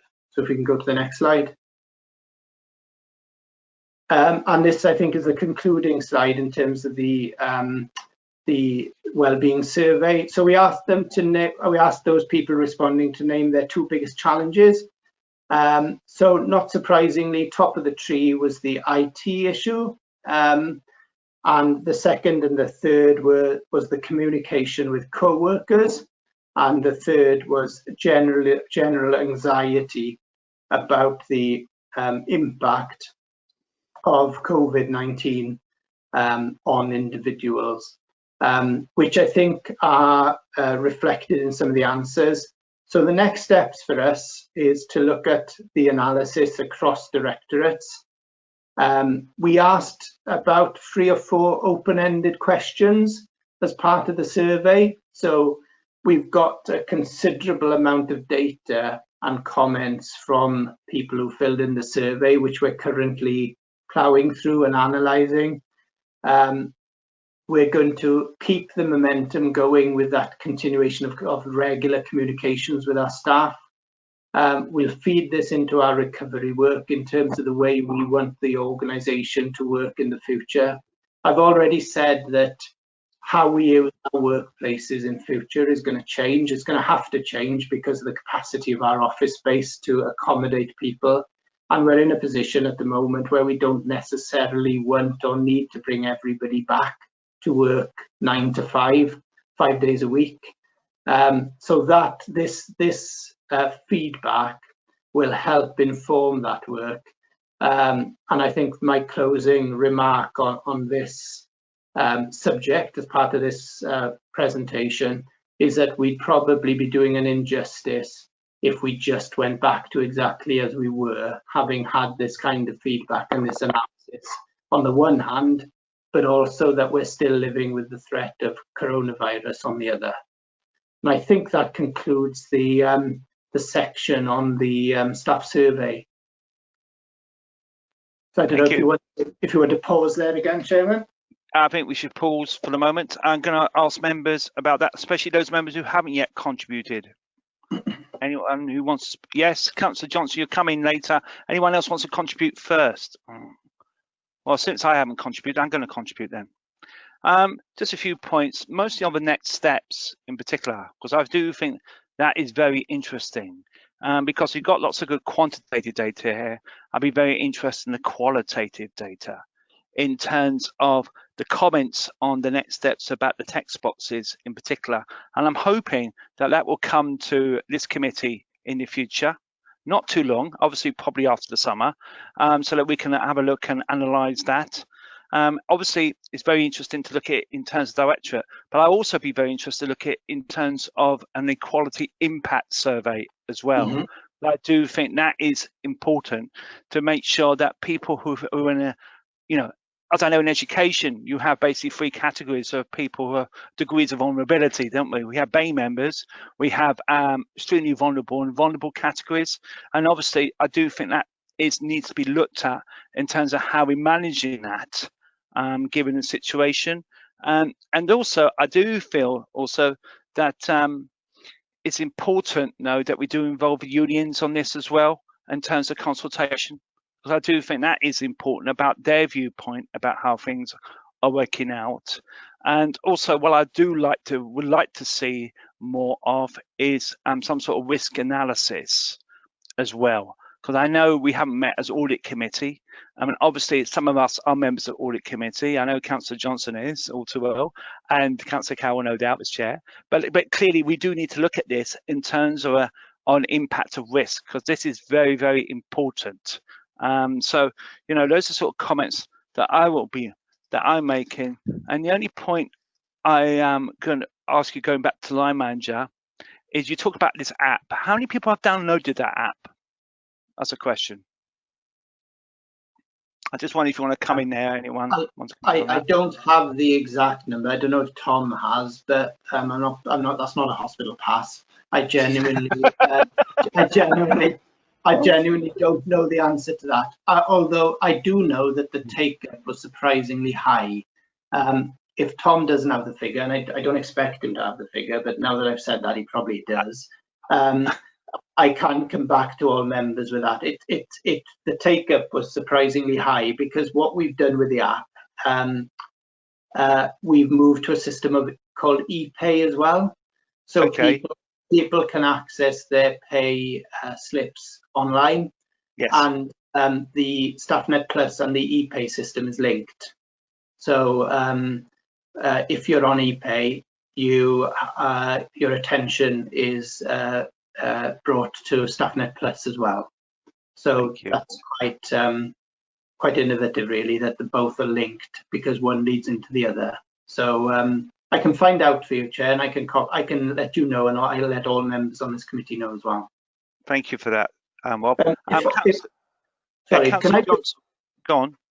No, I wanted to know, did you want me to respond to your comments or shall I wait? I think you should wait before other people. Councillor Johnson? Thank you, Chair. I mean, I think I'm going to concur with much of what you've said there, and I think that certainly the findings of the survey are something that we should, that those involved, you know, in running the council last month should be very, very proud to see. I'll sort of just briefly touch on the leader's comments here, which I think you might be seeing criticism where it's not intended. I'm trying to be as constructive as possible, and you know, want to be part of what's going on. The analogy I think that's been used a lot in the last week or two is that we're all in the same storm, but we're all in different boats. And I think that comes back to the point that Councillor Wilson is making about that people will, you know, you can be standing in the same circumstances, but experiencing it very differently. And so the granularity that we'll hopefully get from, you know, sort of the lower level analysis, the deeper analysis will be useful in going forward, because the responses to this may often be very individual and are not necessarily answers that can be provided on a departmental or regional basis or anything like that. There will be quite specific circumstances that people will be facing as a result of the last 4 months. You know, some people will have been on their own for 4 months. Some people will have been working from home with children present for 4 months. You know, everyone will have had a slightly different experience of this, and how people deal with not just the frozen work that's been sat there, but how the thaw takes place is going to be very important. And understanding that people have been running on adrenaline for a long period of time and will require support of whatever form, whether that's time off, whether that's therapy, sort of all the workplace well-being stuff that we pride ourselves on doing quite well. That's going to be quite important because we've got a couple of months here, potentially between coming out, moving into that recovery phase, and then maybe going back into some difficult circumstances during the autumn and winter. I was reminded earlier on today of the Spanish flu, which had its first hit in the autumn, and then nothing on 4 months, and suddenly exploded everywhere. And so it's trying to make sense of that even in our own heads, about the fact that the number of positive identified cases locally are quite low at the moment, and the fact that it could be hugely different in a couple of months' time. And lockdown in winter when it's dark for 18 hours a day is a different prospect to lockdown when it's quite nice and sunny and you can at least go and sit in your garden if you've got one. So I'm concurring with Councillor Wilson's points, and I think it's important that, as expected in my role, it's important that that Tracy and others in the HR department, etc., are considering what our workplace wellbeing offer looks like, and how we can make sure that is properly resourced, so that people can get the support and access to support that they need when they need it. Because right now, I think it's probably fair to say that everybody needs support of some sort, because this is a period which is like nothing we've gone before. I don't want to cliche that, but we all know that's true, and we don't know how any of us will actually, how society will respond to that. And the idea that we just flip back to a new normal isn't the reality. People are going to go through. There's going to be a lot of work that's going to have to go on with with children, for example. The certainly cohortal effect there, and everybody who's been through this. A lot of people with bereavement issues, people who've been isolated from their families and friends for a period of time. There'll be all sorts of things. It's not just working for 35 hours. And just to finish on a point that we made in the joint liaison with the unions last time, it's that everybody has support needs of a different type, but everybody has support needs. And just assuming that you are who you are in the office for 35 hours or 37 hours a week is a different thing. And also, just on that note, the reality is that people, that maybe it's helped by doing a lot of home working, is that people recognizing that the person in the office and the person at home are the same individual, and you can't necessarily divorce those feelings and those concerns. And lots of stuff that we traditionally put on line managers to try and look after have actually been issues that they can't resolve because they're issues that are out of work. Thank you very much for that. Anyone else? Okay, Wob, do you want to respond to the points that I made and Councillor Johnson's made? Yes. Does Gwyn John want to respond? Gwyn? Yes, go on, Gwyn. I'd just like to add a couple of words, Mr. Chairman. Sure. First of all, I completely support everything that Neil has said. You don't have to say sorry to me, because I would not like to have been in your position as leader of the council when this pandemic took over. No. None of us experienced this before, and the work that yourself, Liz, the cabinet, the officers, to get an email from Rob Thomas after 10 o'clock in the night, but one would think that he was relaxing at that stage. The work that was put in was fantastic. And I really think, that I would not like to have been in the leader's chair during that period, and I don't think anyone else would be from the members, because nobody has experienced this before. But I will say that I am very happy with all the hard work that's gone through. The communication, it's not been easy. I've been shielded during this time. I've been locked up looking after my wife, who's shielding, and subsequently it's not easy for anyone. But quite honestly, well, there's one thing I'm just glad I voted for, and that was the budget, the end of February, because we would have been in a deeper we would have been in a deeper financial problem had we not supported that budget that night, Mr. Chairman. That's all I need to say. Thank you. All right, thank you for that. Wob, do you want to come and respond now? Thank you. Yeah, I just wanted to pick up, and the slide that's on the screen now is quite useful for yes. the comments that have been made, because if you look at the topics on the bottom of the chart, even though we have our top three, if you like, from the two biggest challenges. That sounds a bit of a paradox, but we've got our sort of three front runners. You'll see that my physical workplace, caring commitments, social isolation score really highly. And those are issues that we've got to be mindful of, because a lot of people are working from home. They went into a working from home mode overnight. And, you know, we have to think about everybody's workplace at home, whether they have the arrangements in place to be able to work from home effectively. Where, you know, what the number of staff I speak to who have caring commitments as well. Deputy Leader has already alluded to that in terms of seeing that, you know, in action at the virtual team meetings. And I know from speaking to staff that a number of staff, you know, no two people are the same. Some people feel that working from home is great, others dislike it. The vast majority think it's good some of the time, but not all of the time. So we really do have to be mindful that there isn't a one size fits all here. And that's where this analysis is going to be really important for us. And that's why you're right, Chair, to raise it, that we do need to bring a more detailed report back on this wellbeing survey. The reason the wellbeing survey is appended to the Cabinet report is because we did that very quick early piece of work around the initial analysis, and it would have been remiss of us not to include it, because it does help us inform the journey to recovery. But you're right, we do need to drill down and get some deeper analysis of both the quantitative and qualitative data, and we need to understand a lot of those comments.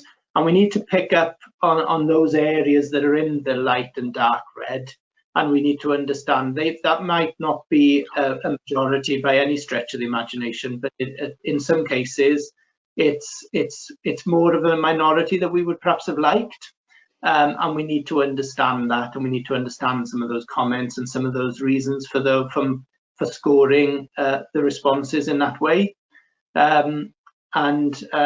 So there will be a more detailed report on this to follow. You're right, it probably will be absolutely best. Sorry, Rob. Can I just come in on that? Because have you got more to present? Yes. Yes, that's what I thought. I'll just get some clarification from the Democratic officer here. Okay, sorry about that. If you want to carry on, sorry. Yeah, no, that was it. Your interjection was timely, because I had finished. So I just wanted to confirm you will have a more detailed report. Thank you very much for that. Okay, so now moving on to the next part of the presentation. Yeah, next slide. So we've been in the response phase for a considerable time, since the middle of March, where what we like to call transitioning into recovery.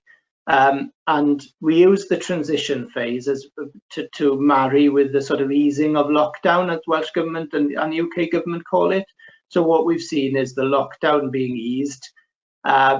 Welsh Government are making weekly announcements on how that lockdown is being eased. We've seen announcements in terms of reopening of town centres.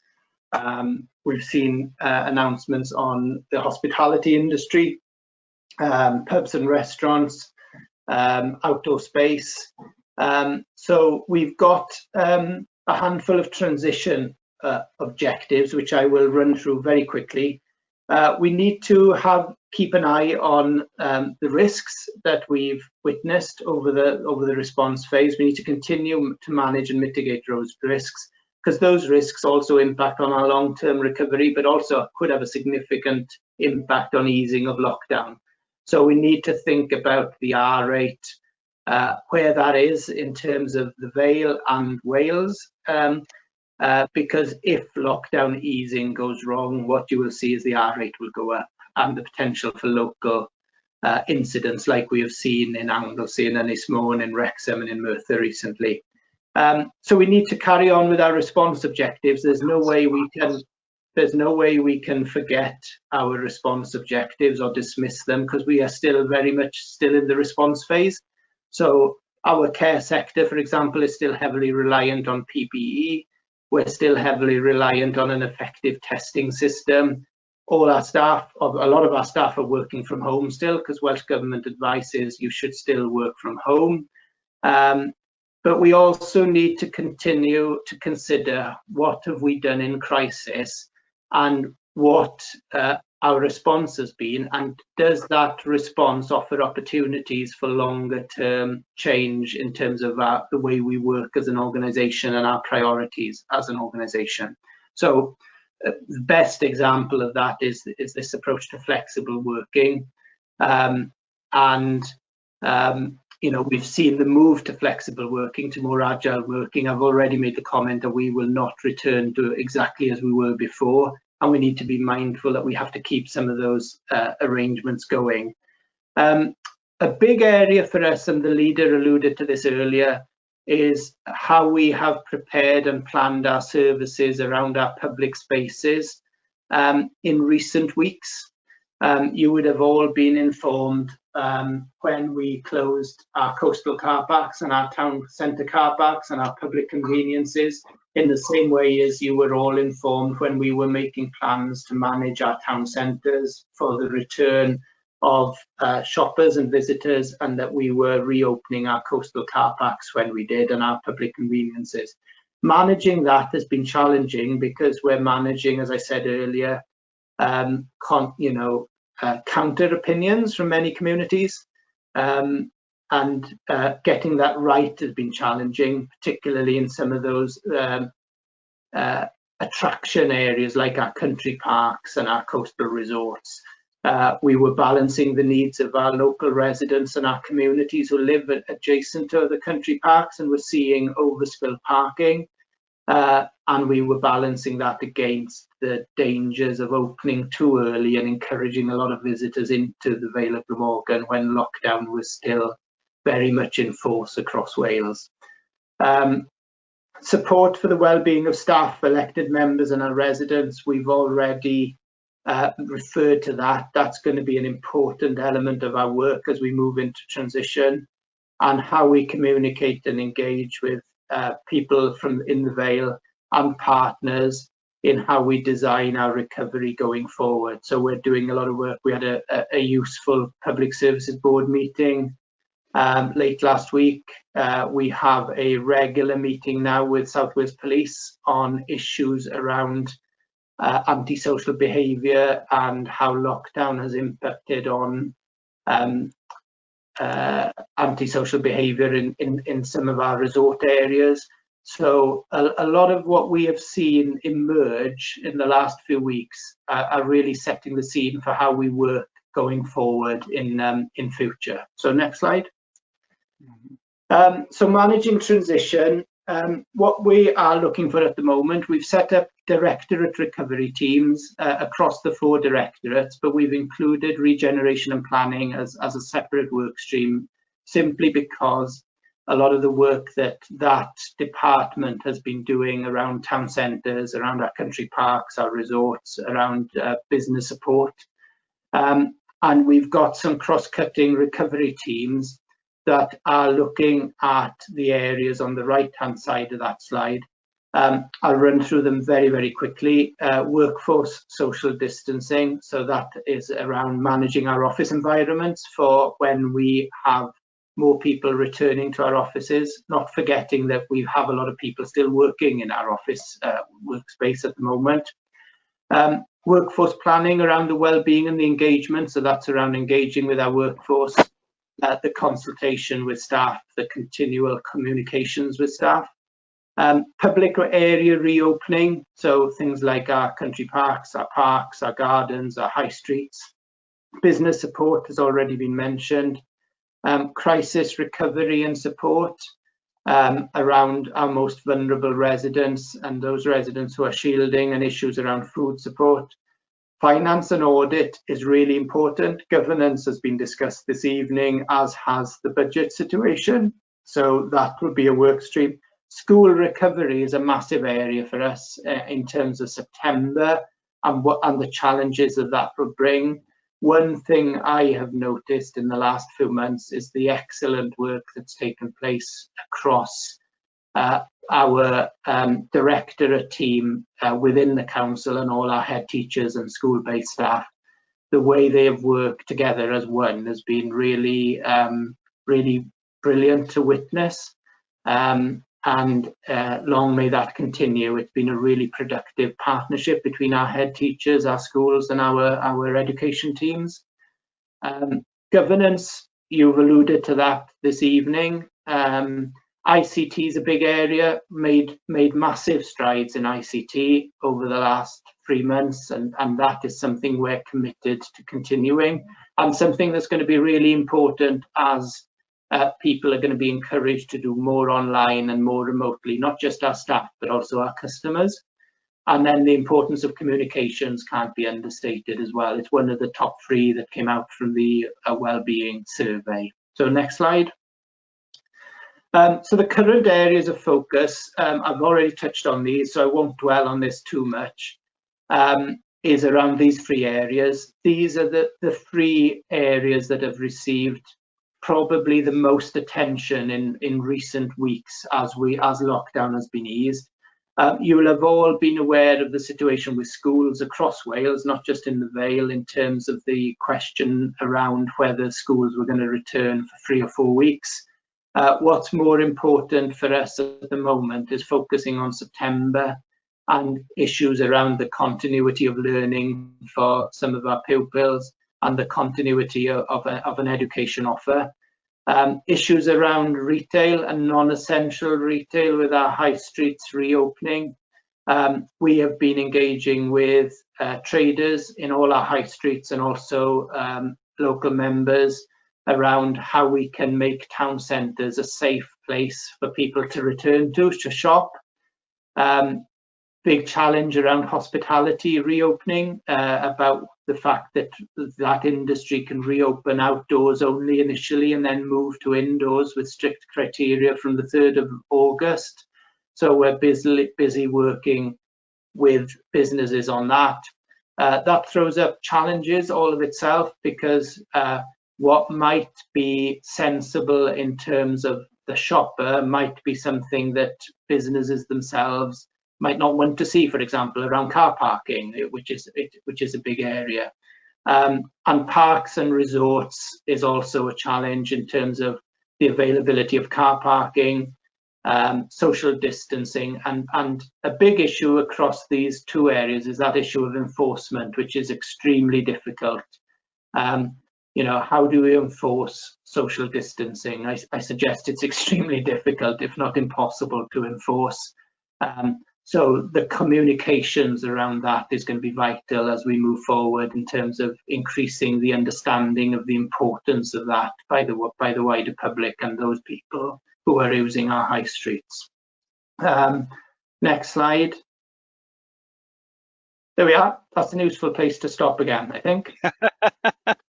So we're now on the next part, which is the transition phase. Does anyone like to comment on this bit? Yes, there's Councillor Cowell. Thank you, Chair. If I could ask a question in relation to the car parking, particularly on-street car parking on high streets. There have obviously been well-documented issues in Penarth, for one. There have been other issues in relation to Holton Road and High Street in Barry as well. Obviously, the key focus of this phase, I think, as well as public health, needs to be getting the economy moving again. And that means working collaboratively with traders and businesses to ensure that we can encourage people to get out and spend and make it as easy as we can to do so. So I would like to ask what engagement there has been with businesses, because I have seen concerns raised in relation to the Penarth situation in particular, and whether there are plans to address those concerns, because I had a constituent who couldn't park in Windsor Road or Windsor Place in Penarth. I think there have been other issues reported as well. So it would be helpful to know how these concerns are going to be addressed. To be honest, George, I think this is a very big big issue at the moment, almost in all our town centres at the moment. I know Neil, the leader, wants to come in on there. Well, let Liz in first, because she's the one that's been involved in it more than myself, but I would like to make a comment, yeah. All right, Liz? Thank you. Yeah, it is a contentious problem and issue, and I think, as Rob said, everything we're doing at the moment is balancing competing interests, competing needs. I get as many emails from cyclists and pedestrians that want to be able to use our spaces safely as I do from people who say they can't park. I totally understand Penarth, as a Penarth resident, it's my local shopping centre, and people want to be able to park near shops. But what I will say, I think we were looking at it yesterday, it's 14 places gone from Penarth, 14, that's all.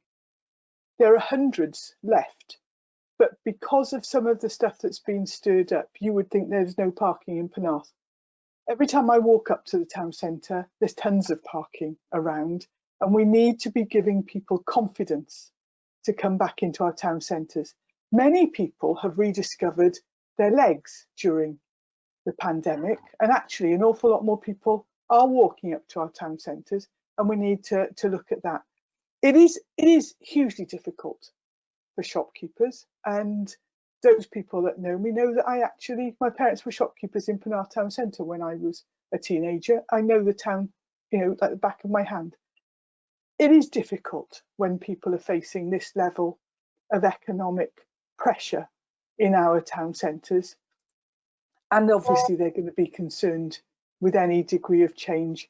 This is fluid, it's moving forward. We don't know what's going to come. We've got the situation of hospitality businesses that want to open. You can look at places like Monmouth that have completely closed all their town centre. You can look at big cities like Cardiff that have closed huge, great tracts of their town centres.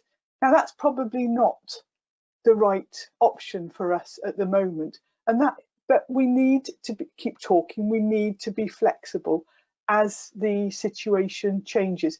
And that's why over the past 5 weeks, we've had 4 lots of meetings, both with town councils and also with local trade representatives of local traders groups. We had 4 meetings over the past 5 weeks. The first couple were done individually with town councils and then with trading groups. And then we went to a place-based approach where we meet with town council representatives alongside trading organisations. So what I can say to you is one of the trading organisations in Penarth that attended that actually has 270 members and was feeding back to all those members.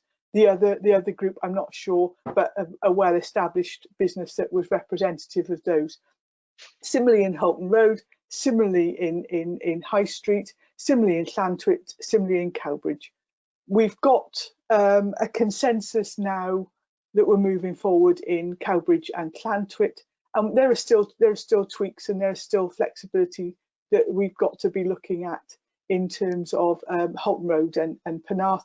High Street, we think we're just about there. But we need to keep talking. We need to be working with people. But as I said, you said about Windsor Road, the only spaces that have been taken out in Windsor Road are by Sainsbury's Boots, Co-op and Pian's Pharmacy, and that is because those are the areas that virtually can constantly have queues of people waiting outside their shops, and it's not possible for people to socially distance in that area. But what we've managed to do by talking to people is talk to those shops to actually actively manage those spaces so they are able just to take those cones away for a few minutes to get their deliveries in and then put the cones back. And they work with us and they manage it. And if we can get to those sorts of arrangements throughout our town centres, that would be good. But if anyone says to you they haven't talked, we have talked. Myself, Councillor King and numerous officers have met with businesses or traders representatives and town councillors in all town centres over the past 5 weeks. Thank you very much, Liz. I believe I hope no one will object to this. Councillor Rowlands, who's not a member of the committee, would like to speak. No objection? Okay, can we get Councillor Rowlands?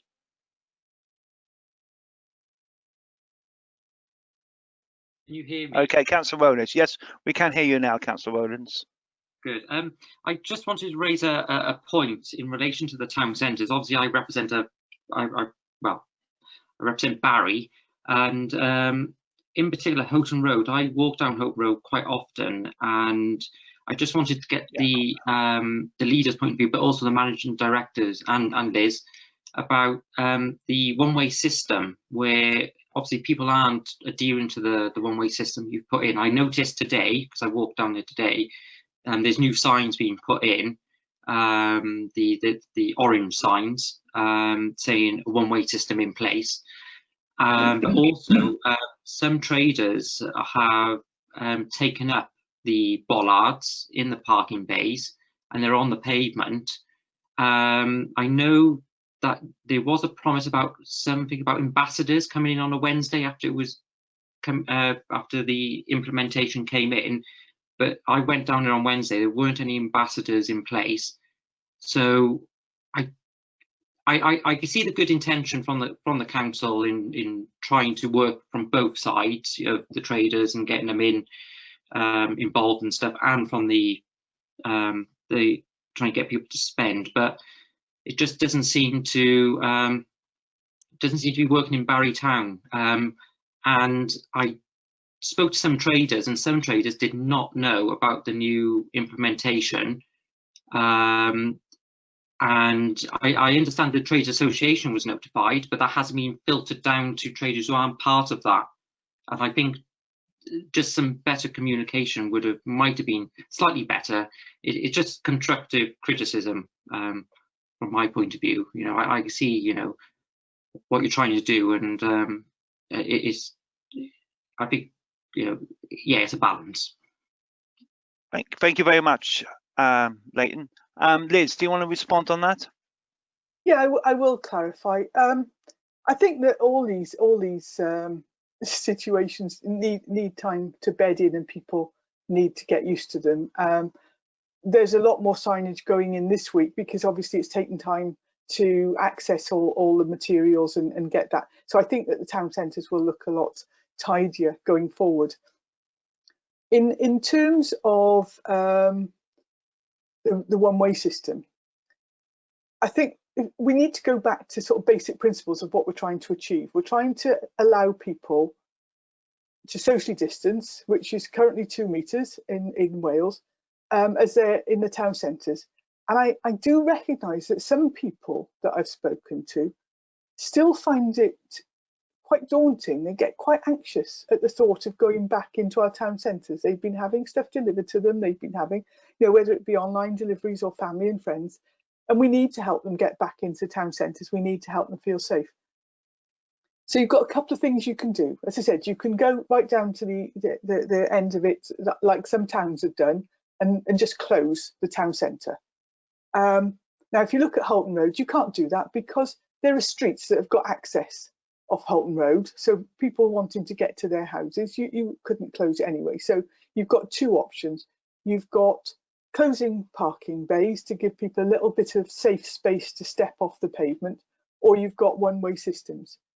The one-way systems, with people able to cross back and forth across the street, is the one of least impact. But if you get to shops, popular shops, supermarkets, etc., and some of our other popular shops where they potentially have a queue outside, then you need the extra space to allow people to get by. So sometimes you'll just have one-way systems, and other times you need one-way systems alongside parking bays being taken out. And each of those has been looked at. But the way that people use our town centres is going to change. It's already changed in the last couple of weeks since non-essential stores have opened. And as we go forward, they are going to evolve, they're going to change. Hopefully, they'll become busier. Now, what that's going to mean in terms of other changes and stuff, we don't know, but we'll keep talking. What I would say to Councillor Rowlands about shops not knowing what was going on.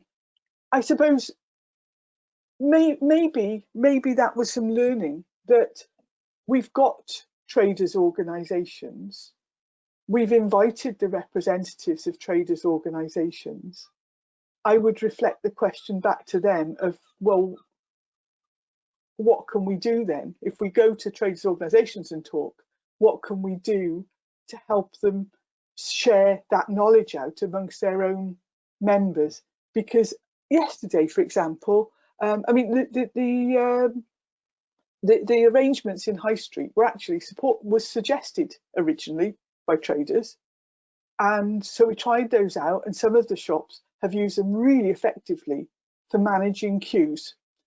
But then people have come back and said maybe we could tweak them a bit, and maybe we don't quite need to take out so many in this area, or maybe another area is getting busy. Well, that's exactly it. Come and talk to the officers, and we can actually be flexible to the changing circumstances. But this is all about, firstly, giving people safe spaces to shop, and secondly, about getting them back to shop and keeping our town centres busy and vibrant.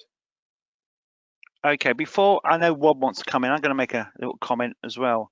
One of the frustrations I have as a member is that I do get tradespeople contact me as well. And obviously I got another role, as some of you are aware, and obviously a lot of people confuse me with someone like Neil Moore, for example, which I do like in some ways, but on the other hand, it's a hell of a responsibility. And it is a major issue here, in the sense that in Penarth, we'd like to maybe to deal with one person perhaps who can perhaps be on the scene almost all the time. And I know it's very unrealistic to expect, but clearly a lot of issues are evolving at the moment. I know in Penarth, because I know we've had the new traffic light system, for example, put in in order to nudge people to walk the right way, which is absolutely right. But I do feel perhaps we need to improve perhaps that communication for us as members, so that we can get someone on the ground and then for that person on the ground to communicate back to us to say, this is what's happened. We know that this is the case. We know there is that degree of flexibility and accessibility, and I think that's what members are looking out for. It may seem to be a bit unrealistic because we know it's changing, but I do feel at the moment there is opportunities there to do that. And I think that is something that we all need to be aware of. Some person we could contact, we can go to our concerns, it can be looked at, and then maybe we can get some sort of action plan. But as you rightly said, Liz, the situation is fluid, isn't it? Rob, do you want to come in now? Yeah, very briefly, I just wanted to say just that really. One thing that this has taught us all, if nothing else, is that circumstances don't stay the same for any specific length of time. And all these things, if you look at what we are doing in high streets across the Vale at the moment, they are the product of what we have done over the last 2 weeks and the discussions that we've had. Now, in another 2 weeks, things might need changing. We just don't know. But this brings us back to some of the early points that were made at the start of this presentation. We've had to react so very quickly throughout this last 3.5 months, and that isn't over yet. But one thing I can say, without fear of contradiction, is that what we're doing in our high streets at the moment has been talked about and discussed with all agencies and organisations that have been available to talk to us, and they are the outcome of that. But that doesn't mean that they might remain static for the next 2 or 3 months. They might well need to flex and change as we learn from what we've been doing, and they've already changed in the last 2 weeks, to be fair. And that has been as a consequence of seeing how things have worked out on the ground, and as a consequence of taking soundings from some of the businesses that operate in these high streets. And that process will continue, because no one can pretend that we'll get all of this right straight away. What's important that we continue that engagement, and I think that was the point that the deputy leader made when she concluded, when she was saying earlier, and it's the very point you just made, Chair. Thank you. I've got a a comment I need to make, because Ruba unfortunately cannot speak at this meeting and she's about to leave, but I do want to make some points on behalf of Ruba, what Ruba has said. The first thing that I know that in Penarth, lots of us have been meeting traders, and she, as you know, she represents the town centre along with Councillor Neil Thomas in Penarth, and she's been regularly engaged with them. And the other thing she'd like to emphasise as part of this presentation is equalities as well, and to make sure that we do think about that a lot. I have mentioned the impact survey myself, and I do think that's the way perhaps we need to move forward on that, to not forget equalities going forward on this. And of course, one of the issues with equalities, I know one or two of you have mentioned it already, is accessibility to town centres as well, which I'm really pleased about the new ramp that's been put in on the traffic lights. That's really, really good. But I do think for certain people, accessibility is not just about accessibility on roads.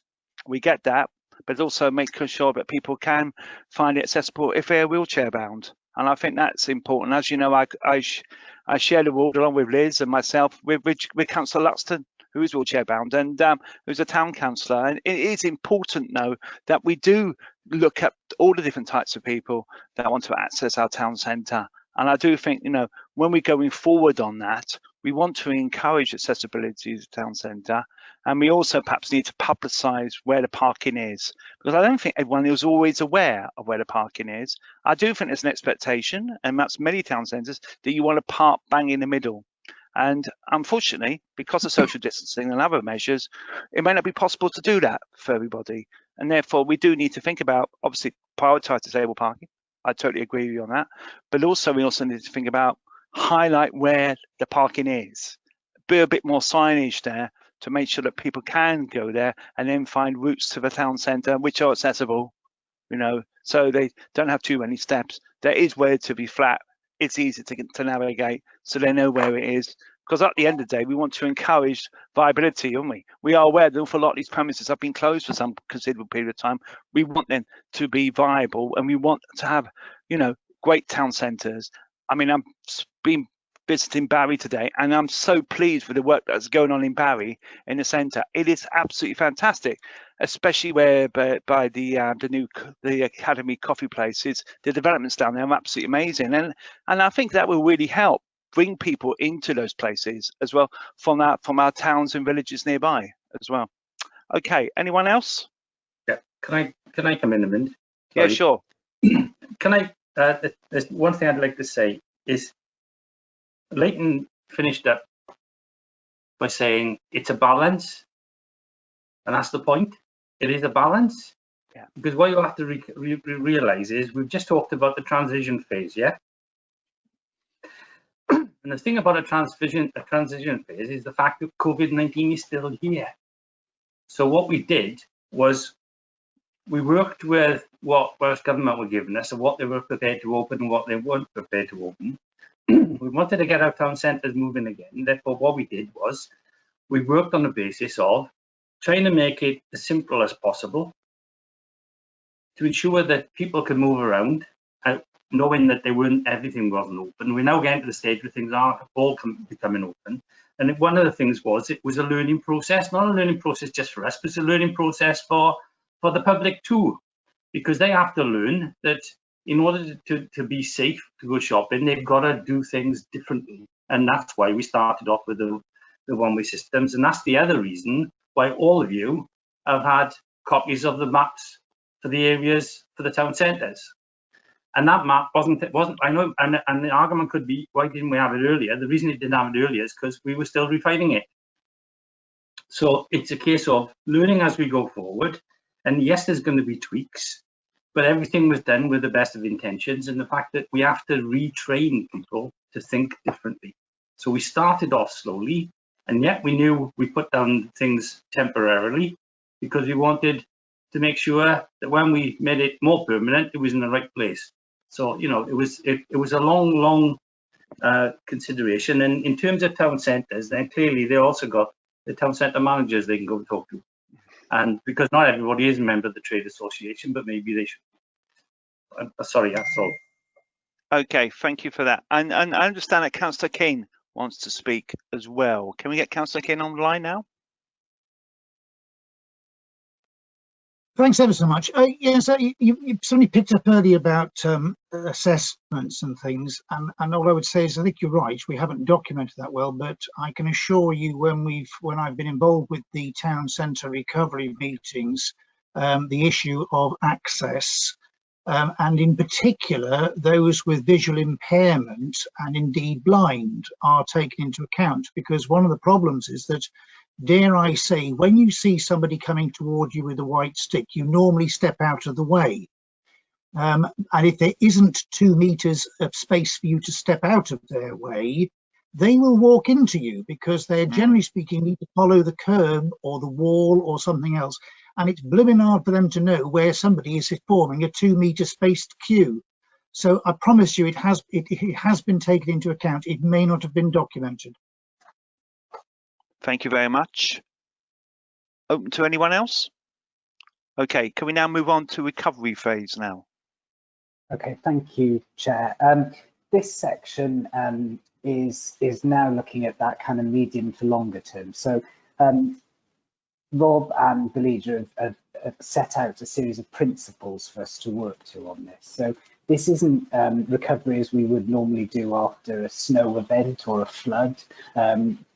This is something that will be more fundamental, and as the leader said recently, it's going to take a significant amount of time, and it's not necessarily going to be particularly linear. We may be going back and forth as we develop this, but it's also an opportunity that's unlike any other to fundamentally think about the way that the organisation operates, and there is a lot of uncertainty, but with that there's also opportunity.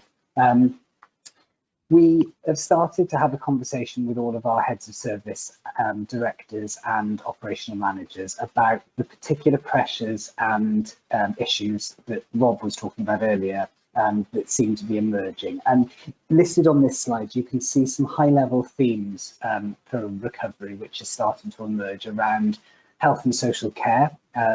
Clearly, that's been at the forefront of the response and transition phase.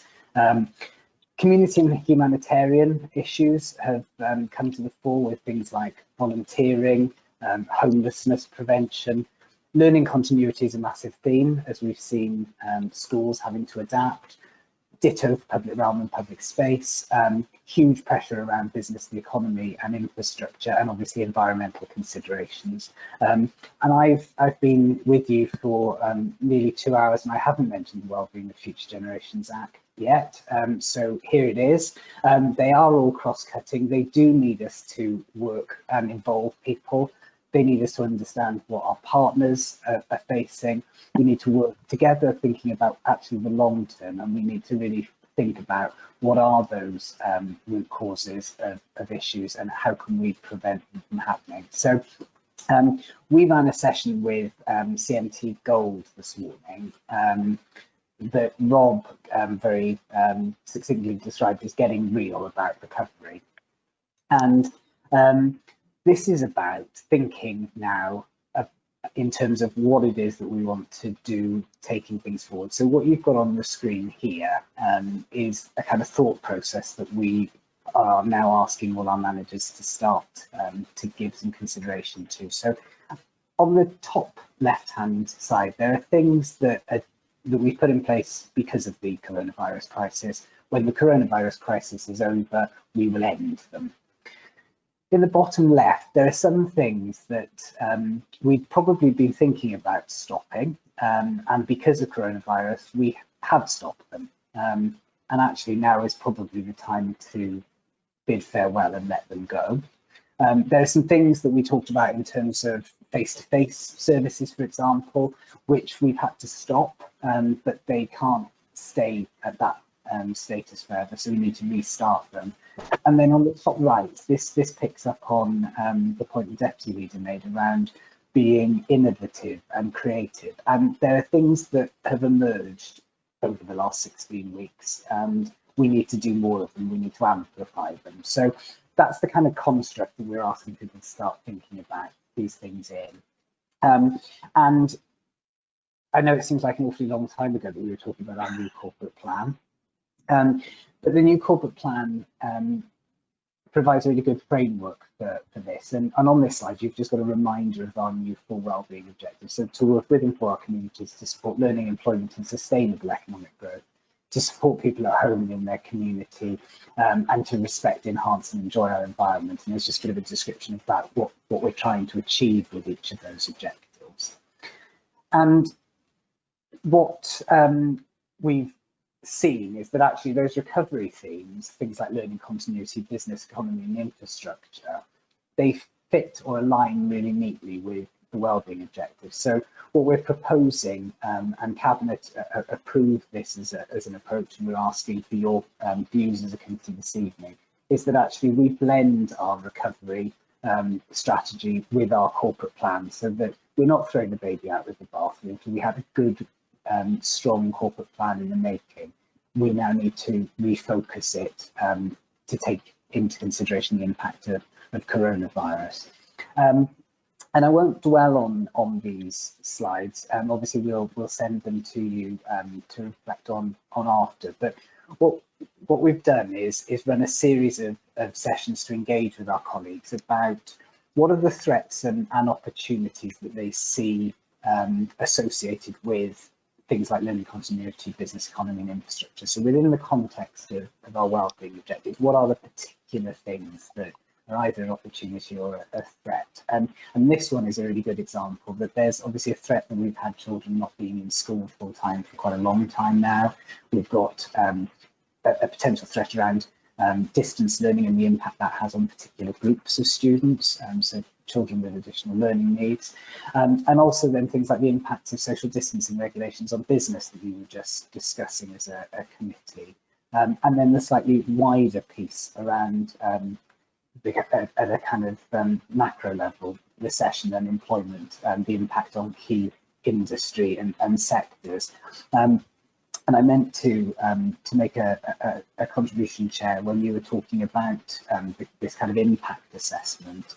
The leader asked a few weeks ago for us to do a piece of work to start to look at the economic impact of coronavirus at a national level, but also where possible to translate that to a local level. That piece of work is underway. I'm also kicking off tomorrow with colleagues a piece of work around the community impact assessment, so looking particularly at equalities considerations, following request from the equalities champion to start to have a look at that. So as a committee, we'll make sure that when we bring an update on this work, we'll bring a report annex to Cabinet and then to this committee in terms of those impact assessments. So you'll see that there's a series of these threats and opportunities, and they exist for each of these four wellbeing objectives. And you can see that the same kinds of threats will impact in slightly different ways on the different objectives. So things like the impact of a recession will obviously then have an impact on community and humanitarian issues as well. And that goes through for each of these. And as I said, we'll share these slides with you so you can see the real background to what we're thinking. So the next steps, if you like, in terms of how we're proposing that this recovery strategy will be formulated. Under each of the wellbeing objectives, we understand what we want to achieve. That's what the corporate plan that has been launched sets out. We know what the recovery themes are that we need to address. And the session this morning and at next Wednesday's Gold CMT will be looking at these strategic actions. So where do we need more information? And that's where those two pieces of analysis work that I described that the leader has requested will come in. What can we influence? So what action is actually within our sphere of control or that we can influence in terms of Welsh Government and our partners? And then specifically, what is our ambition to mitigate threats and seize opportunities? So we're looking at setting out a series of commitments that we will be able to take in order to drive these things forward. The idea being then that will come together as a recovery strategy, which will be at a corporate strategic level. And then that'll be localised in a series of directorate recovery plans and cross-cutting corporate work streams as well. So that's the next steps, pulling that together. We'll be pulling it together in draft in the same way as we did this report to present to Cabinet for their consideration, with a view that then would come on to yourselves as a committee in order to consider the steps that as an organisation we're looking to take before we then will finalise that and crack on with the work. But as we said right at the very beginning, this recovery piece will continue in line with the transition and potentially then response phases as well. All right, thank you very much, Tom. Has anyone got any final words before I sum up? Okay, that indicates no. Okay, we've had a very good session here, I think, and we still got one more item afterwards. We now got the recommendations in front of us. And before I do that, I got a few points to make as well on behalf of the committee. Can I first of all thank the officers of the council, and I include everyone here when I mean by officers, because as far as I'm concerned, everyone is an officer who works for the council. I don't like this kind of two-prong approach that used to happen. I mean, we're all officers, and I am very, very grateful for the hard work. In some ways, it's been absolutely seamless, and in some ways, it's actually been improved upon since lockdown in some areas. So I'd like to thank everybody here. I know the Democratic Department in particular of the council have done fantastic work in particular, and I really like to thank them for their sterling service here. And it's very important also that we must remember that we are all human, and we've got to balance our lives as well. Lots of us, you know, and especially the officers here, you know, have been taking quite a lot of sacrifices to meet the needs of the public. Public don't always understand what's always going on. I also think the key here is communicate, trying to communicate as much as possible, but also realise that if officers don't come back to us quickly, it's because they are very, very busy. They are not doing nothing, as some people seem to think. They are extremely active in doing other things, and then probably engaged in lots and lots of meetings online. And I know that myself, because I've seen those other meetings myself at home. And it's you've got to appreciate that. But I also think I like members to come up with constructive ideas. You know, if you see something negative, try and, you know, look at the positive aspects of it and say, turn it around. And also explain to people why we're doing these things in town centres. We're doing it for your welfare. We're doing it for the welfare of the public. Because without the public, there ain't no business.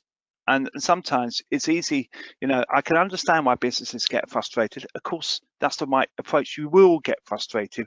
They will get angry at times. But at the end of the day, you know, we all got to survive this pandemic, and we got to make the best of opportunities. And I think there has been opportunities here. And we looked at, one of you mentioned about declining homelessness. That to me is really a good news story in my view, and it's something that perhaps we need to move forward on, you know, because no one wants to be homeless. It's absolutely the most miserable state you can be, apart from obviously starving, you know. So I do think that perhaps there are some opportunities out there, and the other opportunity is agile working. You know, lots of people might not ever need to go into offices as much as they did. And I think, you know, we're talking about, I know in teaching, as you know, many of us, you know that I'm a lecturer, you know, the idea of blended learning. Blended working, I also think, is perhaps a next step. So people can do some work from home, but also if they want to go in, there's facilities for them to go in. Because I do think, you know, one of the issues that some people feel is a sense of isolation. And although a lot of us are doing this online, and it is good up to a point because it's nice to see some people, it's also nice to meet people physically as well. You know, obviously with social distancing involved, but I do think that is important and get that balance right. And I think, as Councillor John rightly said, you know, not everyone can necessarily do that because you might be with shielded people. So always think about their background. You might not even know about it. But often people do have backgrounds where they're perhaps caring for someone. Okay, let's move to the recommendations now. As you can see, we note the content of the report and the obviously appendices, and of course we do. The second point is that we do look at the recovery strategy, and we receive further updates in due course. So, and thank you for that reassurance. I now received that from the managing director and from the head of performance, and I do think so. I think the point I would like to emphasize on that point now is that obviously we're looking at qualitative information, not just quantitative information. I think that's an important point, I would say. Also, impact studies as well, in terms of the quality impact study. I think that is important. I think Tom's point about aligning itself with future generations, principles and strands, I think that is very important there. I also feel that in terms of the third point, we made lots of considered views today. Admittedly, some things have come up which are quite topical, like town centres, and I do understand the points that you know that certain people have made today. But also you've got to also remember also that you know we've all got different roles in this. Lots of us are stakeholders. I also think it's very important that we do get stakeholders involved, internal and external. I know this cabinet report has gone to the Public Service Board, and I think I would say that's absolutely the right approach. And I also think, you know, that the scrutiny findings and minutes should also go to Public Service Board. That's an additional recommendation I'd like to make. Okay, and also the trade unions as well, because obviously, you know, the trade unions are representative in you know, and also if the trade unions want to come back to members, often they do, but often they go through the SCMT. I think that's appropriate as well. And also, you know, that it's very important that obviously I know that town and community councils have seen sight of this report as well. And it's also important to hear that. And many of us, as you know, are dual hatted. So obviously we're where we can then obviously use that. Has anyone got any other recommendations? Are you all happy with what I've moved? Excellent. Okay, we haven't finished. Okay, what I do propose though is a 5-minute comfort break, because we have been here over 2 hours 15 minutes, and I think that's only right and proper. So if people do want to visit their facilities, please do so. Okay, thank you. We're now going on to the next item on the agenda, which is the Vale Glamorgan Public Services Board Annual Report 2019-2020. Is it Tom or Rob going to kick off on this? Rob, do you want to kick off on this? I'm quite happy for Tom to lead on this, if you are. I'm willing to lead, but to be fair to Tom, he and his team have put in a considerable effort on this piece of work. So I think it's only right if you were willing as chair, and if he is willing. Well, I noticed the leader was nodding quite a lot as well. So perhaps maybe Tom. I don't think you've got any choice. I'll start. Or even you, Neil, if you want to start off. Do you want to start off? I don't mind. All right. No, I'll let Tom. I All right, go on, Tom. But not let Tom. I'll let Tom do it. Go on, Tom. Let Tom do it. All right. Never has a report been so popular. And I know this is the item that we've all been waiting for of the evening. You've got here as you were saying, the annual report of the Public Services Board for last year. It was approved by the PSB at its meeting on Friday, and the report is one of the statutory requirements under the Future Generations Act to reflect on the work of the PSB in terms of meeting its wellbeing objectives over the previous year, and to set out a course of action for the next 12 months. And the report this year, Rob was very kind in terms of saying that I've done lots of work on this. I really haven't. It really is testament to the work of the policy team pulling this together, and a bit of proofreading by me. And it's been produced in Sway, which is something that you can access online as a report format. And the idea of that is to try and make it a little bit more accessible. So I wasn't going to go through the Sway in detail with you this evening. You can. The leader's looking disappointed now, but the Sway sets out the content of the annual report, and it gives links to videos, photos, stats, and importantly the evidence base that underpins the work of the PSB itself. So you can click on the link which is included in the executive summary, and you can have a look at the at the sway to see exactly what it is.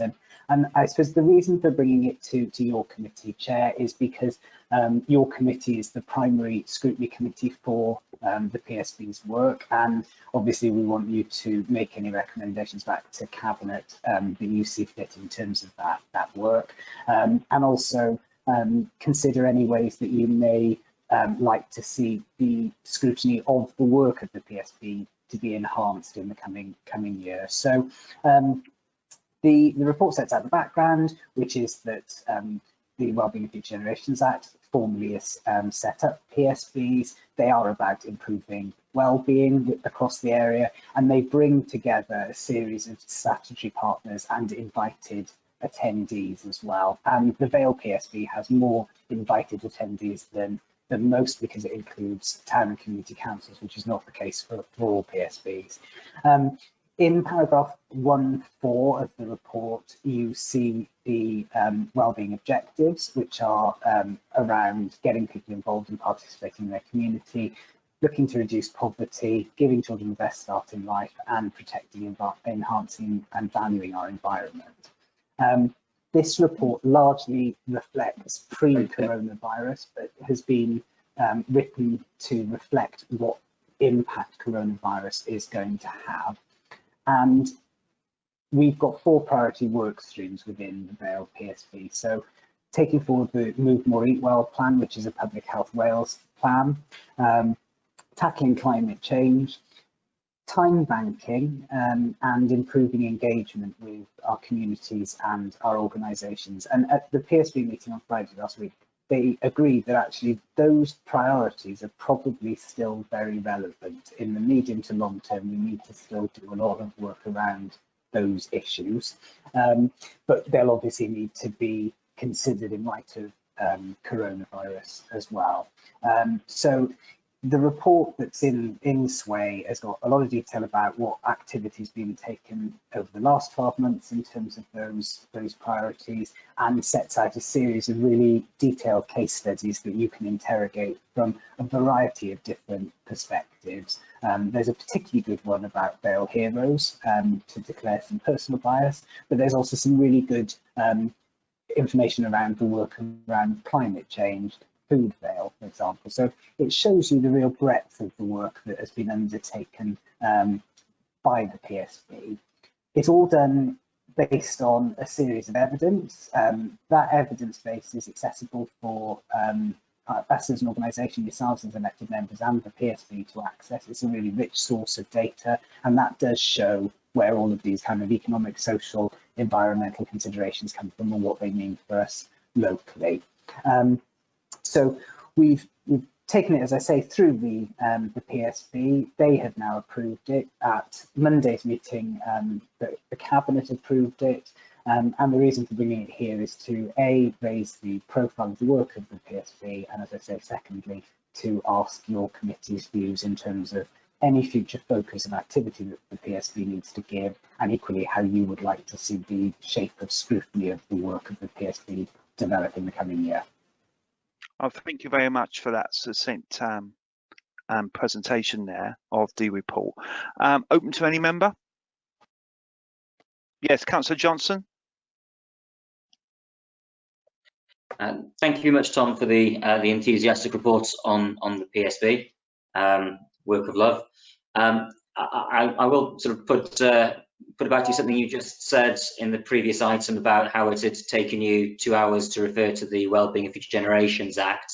It feels to me that you've taken 2 hours and a quarter now to mention the PSB, and I find that interesting that it didn't naturally arise in the conversation regarding coronavirus and recovery, when you consider the number of partners that we have, sort of around the table in the PSB, some of whom, of course, town and community councils who were mentioned, etc.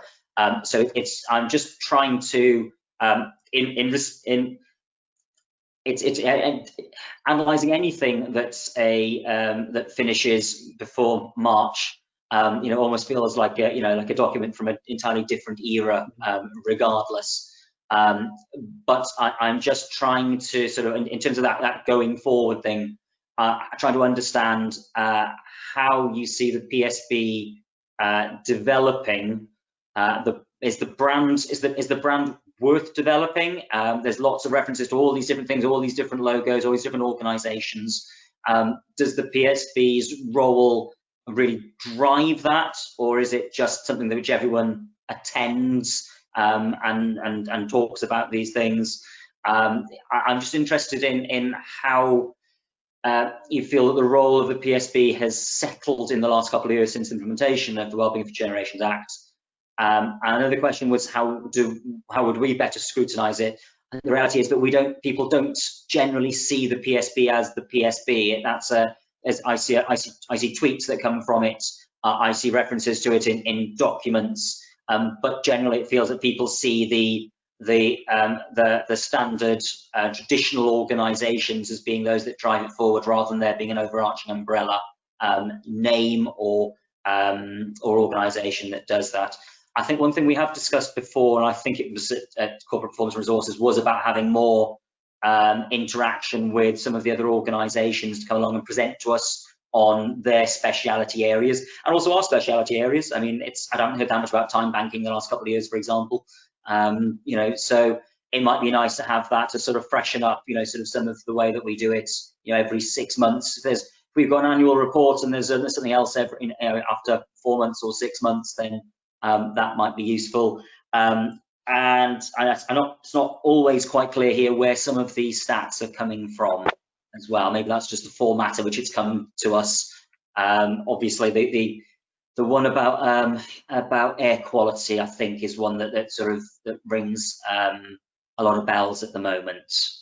You know, in terms of both you know, death through air quality, correlation with areas of multiple deprivation, and general, you know, emissions content from the Vale.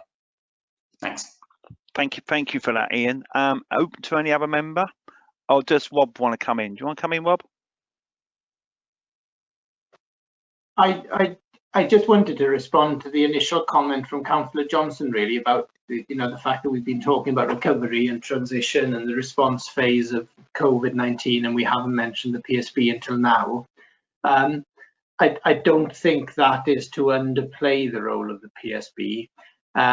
The recovery, sorry, I should start by saying the response phase and any emergency that we are dealing with as an authority. What is important is the legislative context for that, which is the Civil Contingencies Act, and that sets in place a regional dimension based on local resilience forum boundaries. Now, those are the police boundaries, basically. So a lot of work in response and managing the risks to the response from COVID-19 has been done on the LRF boundary.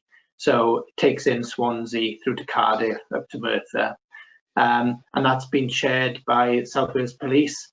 The strategic coordinating group, as it's called, includes all local authorities, includes the health boards from the region, includes all the blue light organisations, Natural Resources Wales.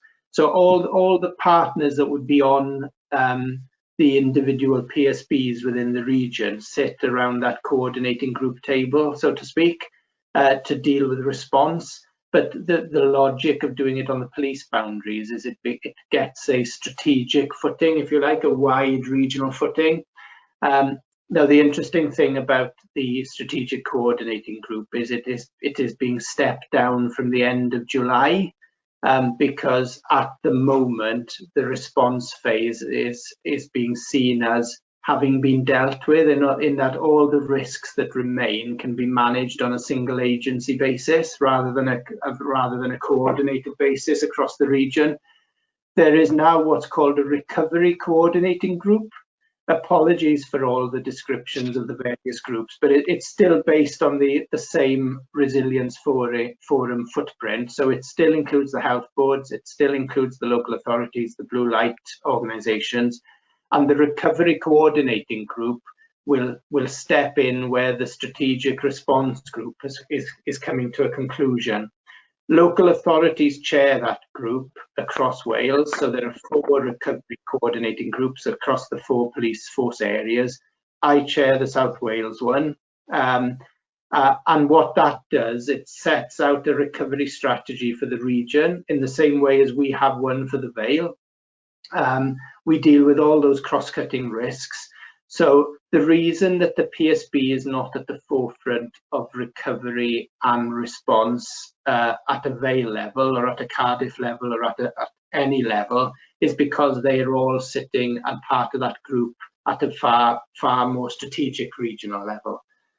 Having said all that, when we presented this report to the PSB last week, there was a discussion around how the PSB could get involved in recovery as well.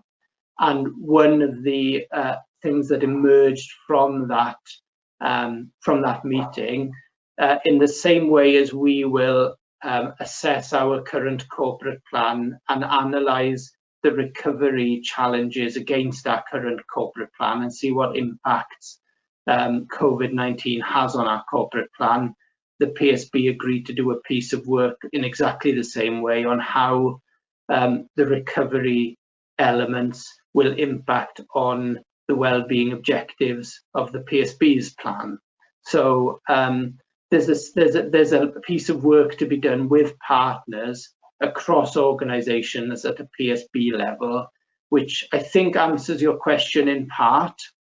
In terms of the other issues you raised around how visible is the work of the PSB, one of the issues we want to take forward, and this was also raised at the PSB meeting last week, before coronavirus, we held a series of workshop type sessions with organisations and groups, and there's very much an appetite at PSB to take forward its work programme on that basis in future. So rather than having a very traditional approach where you have presentations from different organisations at regular meetings, more of those meetings will be held as workshop sessions where we will invite various groups and organisations in. For example, before COVID-19, we had the Youth Service present to the PSB and get engaged with the PSB on the issue around climate change. So that's where the strength of the PSB lies, in my opinion, is those cross-cutting issues across partner organisations where we can engage with different groups and look to see what impact we can make working collaboratively and as a whole, as opposed to working as individual agencies. Thank you very much, Rob. Anyone else? Okay, I've got a few points to make. Obviously, I think Councillor Johnson did refer to climate change, and I think that is a very important issue on here, and especially the point about air pollution levels. I mean, I'm hoping that COVID will give people the opportunity to use more active travel so they can always access places via, walking or cycling, or using sustainable public transport as well. Obviously, we hope to be moving in that direction as well. And the other challenge here I noticed on the next slide next to that is the obesity issue as well, which kind of works well with active travel. And I do think perhaps we do need to inform people, perhaps, especially with lockdown, and it's had an impact, I'm sure, on people's waistlines. And obviously, it's got to be important that people do try and get out as well, and to use perhaps different ways of getting to places. I'm still noticing a lot of people using push bikes on roads where they don't need to use them, and I think perhaps we need to do that, perhaps with Sastrans and other organisations there, to nudge people to using those routes instead. And I do think that's important, and whether we can help nudging, in particular when things are going to get darker at night time, perhaps more lighting perhaps in those cycling areas, without obviously having an impact upon wildlife, because I know that can be an issue as well if you're trying to increase the amount of lights around in rural areas, especially on that. And I don't think everyone always welcomes that. So I do think that is also important as well. Can I make a recommendation here? I know we've got some other recommendations, if you don't mind me going to it, but I think one or two of you have alluded to this already, is that I recommend that the strands of the Public Service Board go to the relevant scrutiny committees. So obviously we've got the wellbeing objectives, and I think they should be going to the relevant scrutiny committees. So it's not just corporate resources has to look at the PSB, but the other scrutiny committees do as well as part of their work programme. Now, obviously, it's up to the perhaps maybe we could discuss this at forthcoming chairs and vice chairs meeting of those people, perhaps in the autumn, where perhaps maybe we can do this. But I would make that kind of recommendation from this committee if everyone is in agreement with that. Are you happy with that? Yep, good. Lots of thumbs up there. All right then. And can I also move the other recommendations as well? Can I all thank you all for your forbearance? We've been here since, I mean, some of us have been on planning as well. We've been here for some considerable period of time. Can I also thank the officers who have done a fantastic job here in the civic offices? I've heard some very good feedback about this meeting and how smooth it's been, which is really commendable. You know, and I do think, you know, I'm touching some wood. Well, I think I've got some sort of wood here with me, and hopefully that will continue. Hope so, but you never know with technology, as we all know. And can I thank you? Can I also make sure you have a good night's sleep as well, because that's also important as well. And can I all see you all, hopefully sometime physically as well, not just online in the future? Can I thank you all? Thanks very much. Thank you. Thanks, Chairman. Thank you very much. Thank you. Thank you. Thanks very much. Thank you very much. I got no other business. Thank you very much. And good night, all. Have you got some? Excuse me. Have you got some business for the committee? Just wait. That's okay. You can all go. Thank you very much. Thank you. Cheers. Cheers, and good night, all. Thank you. Bye bye. Good night, all.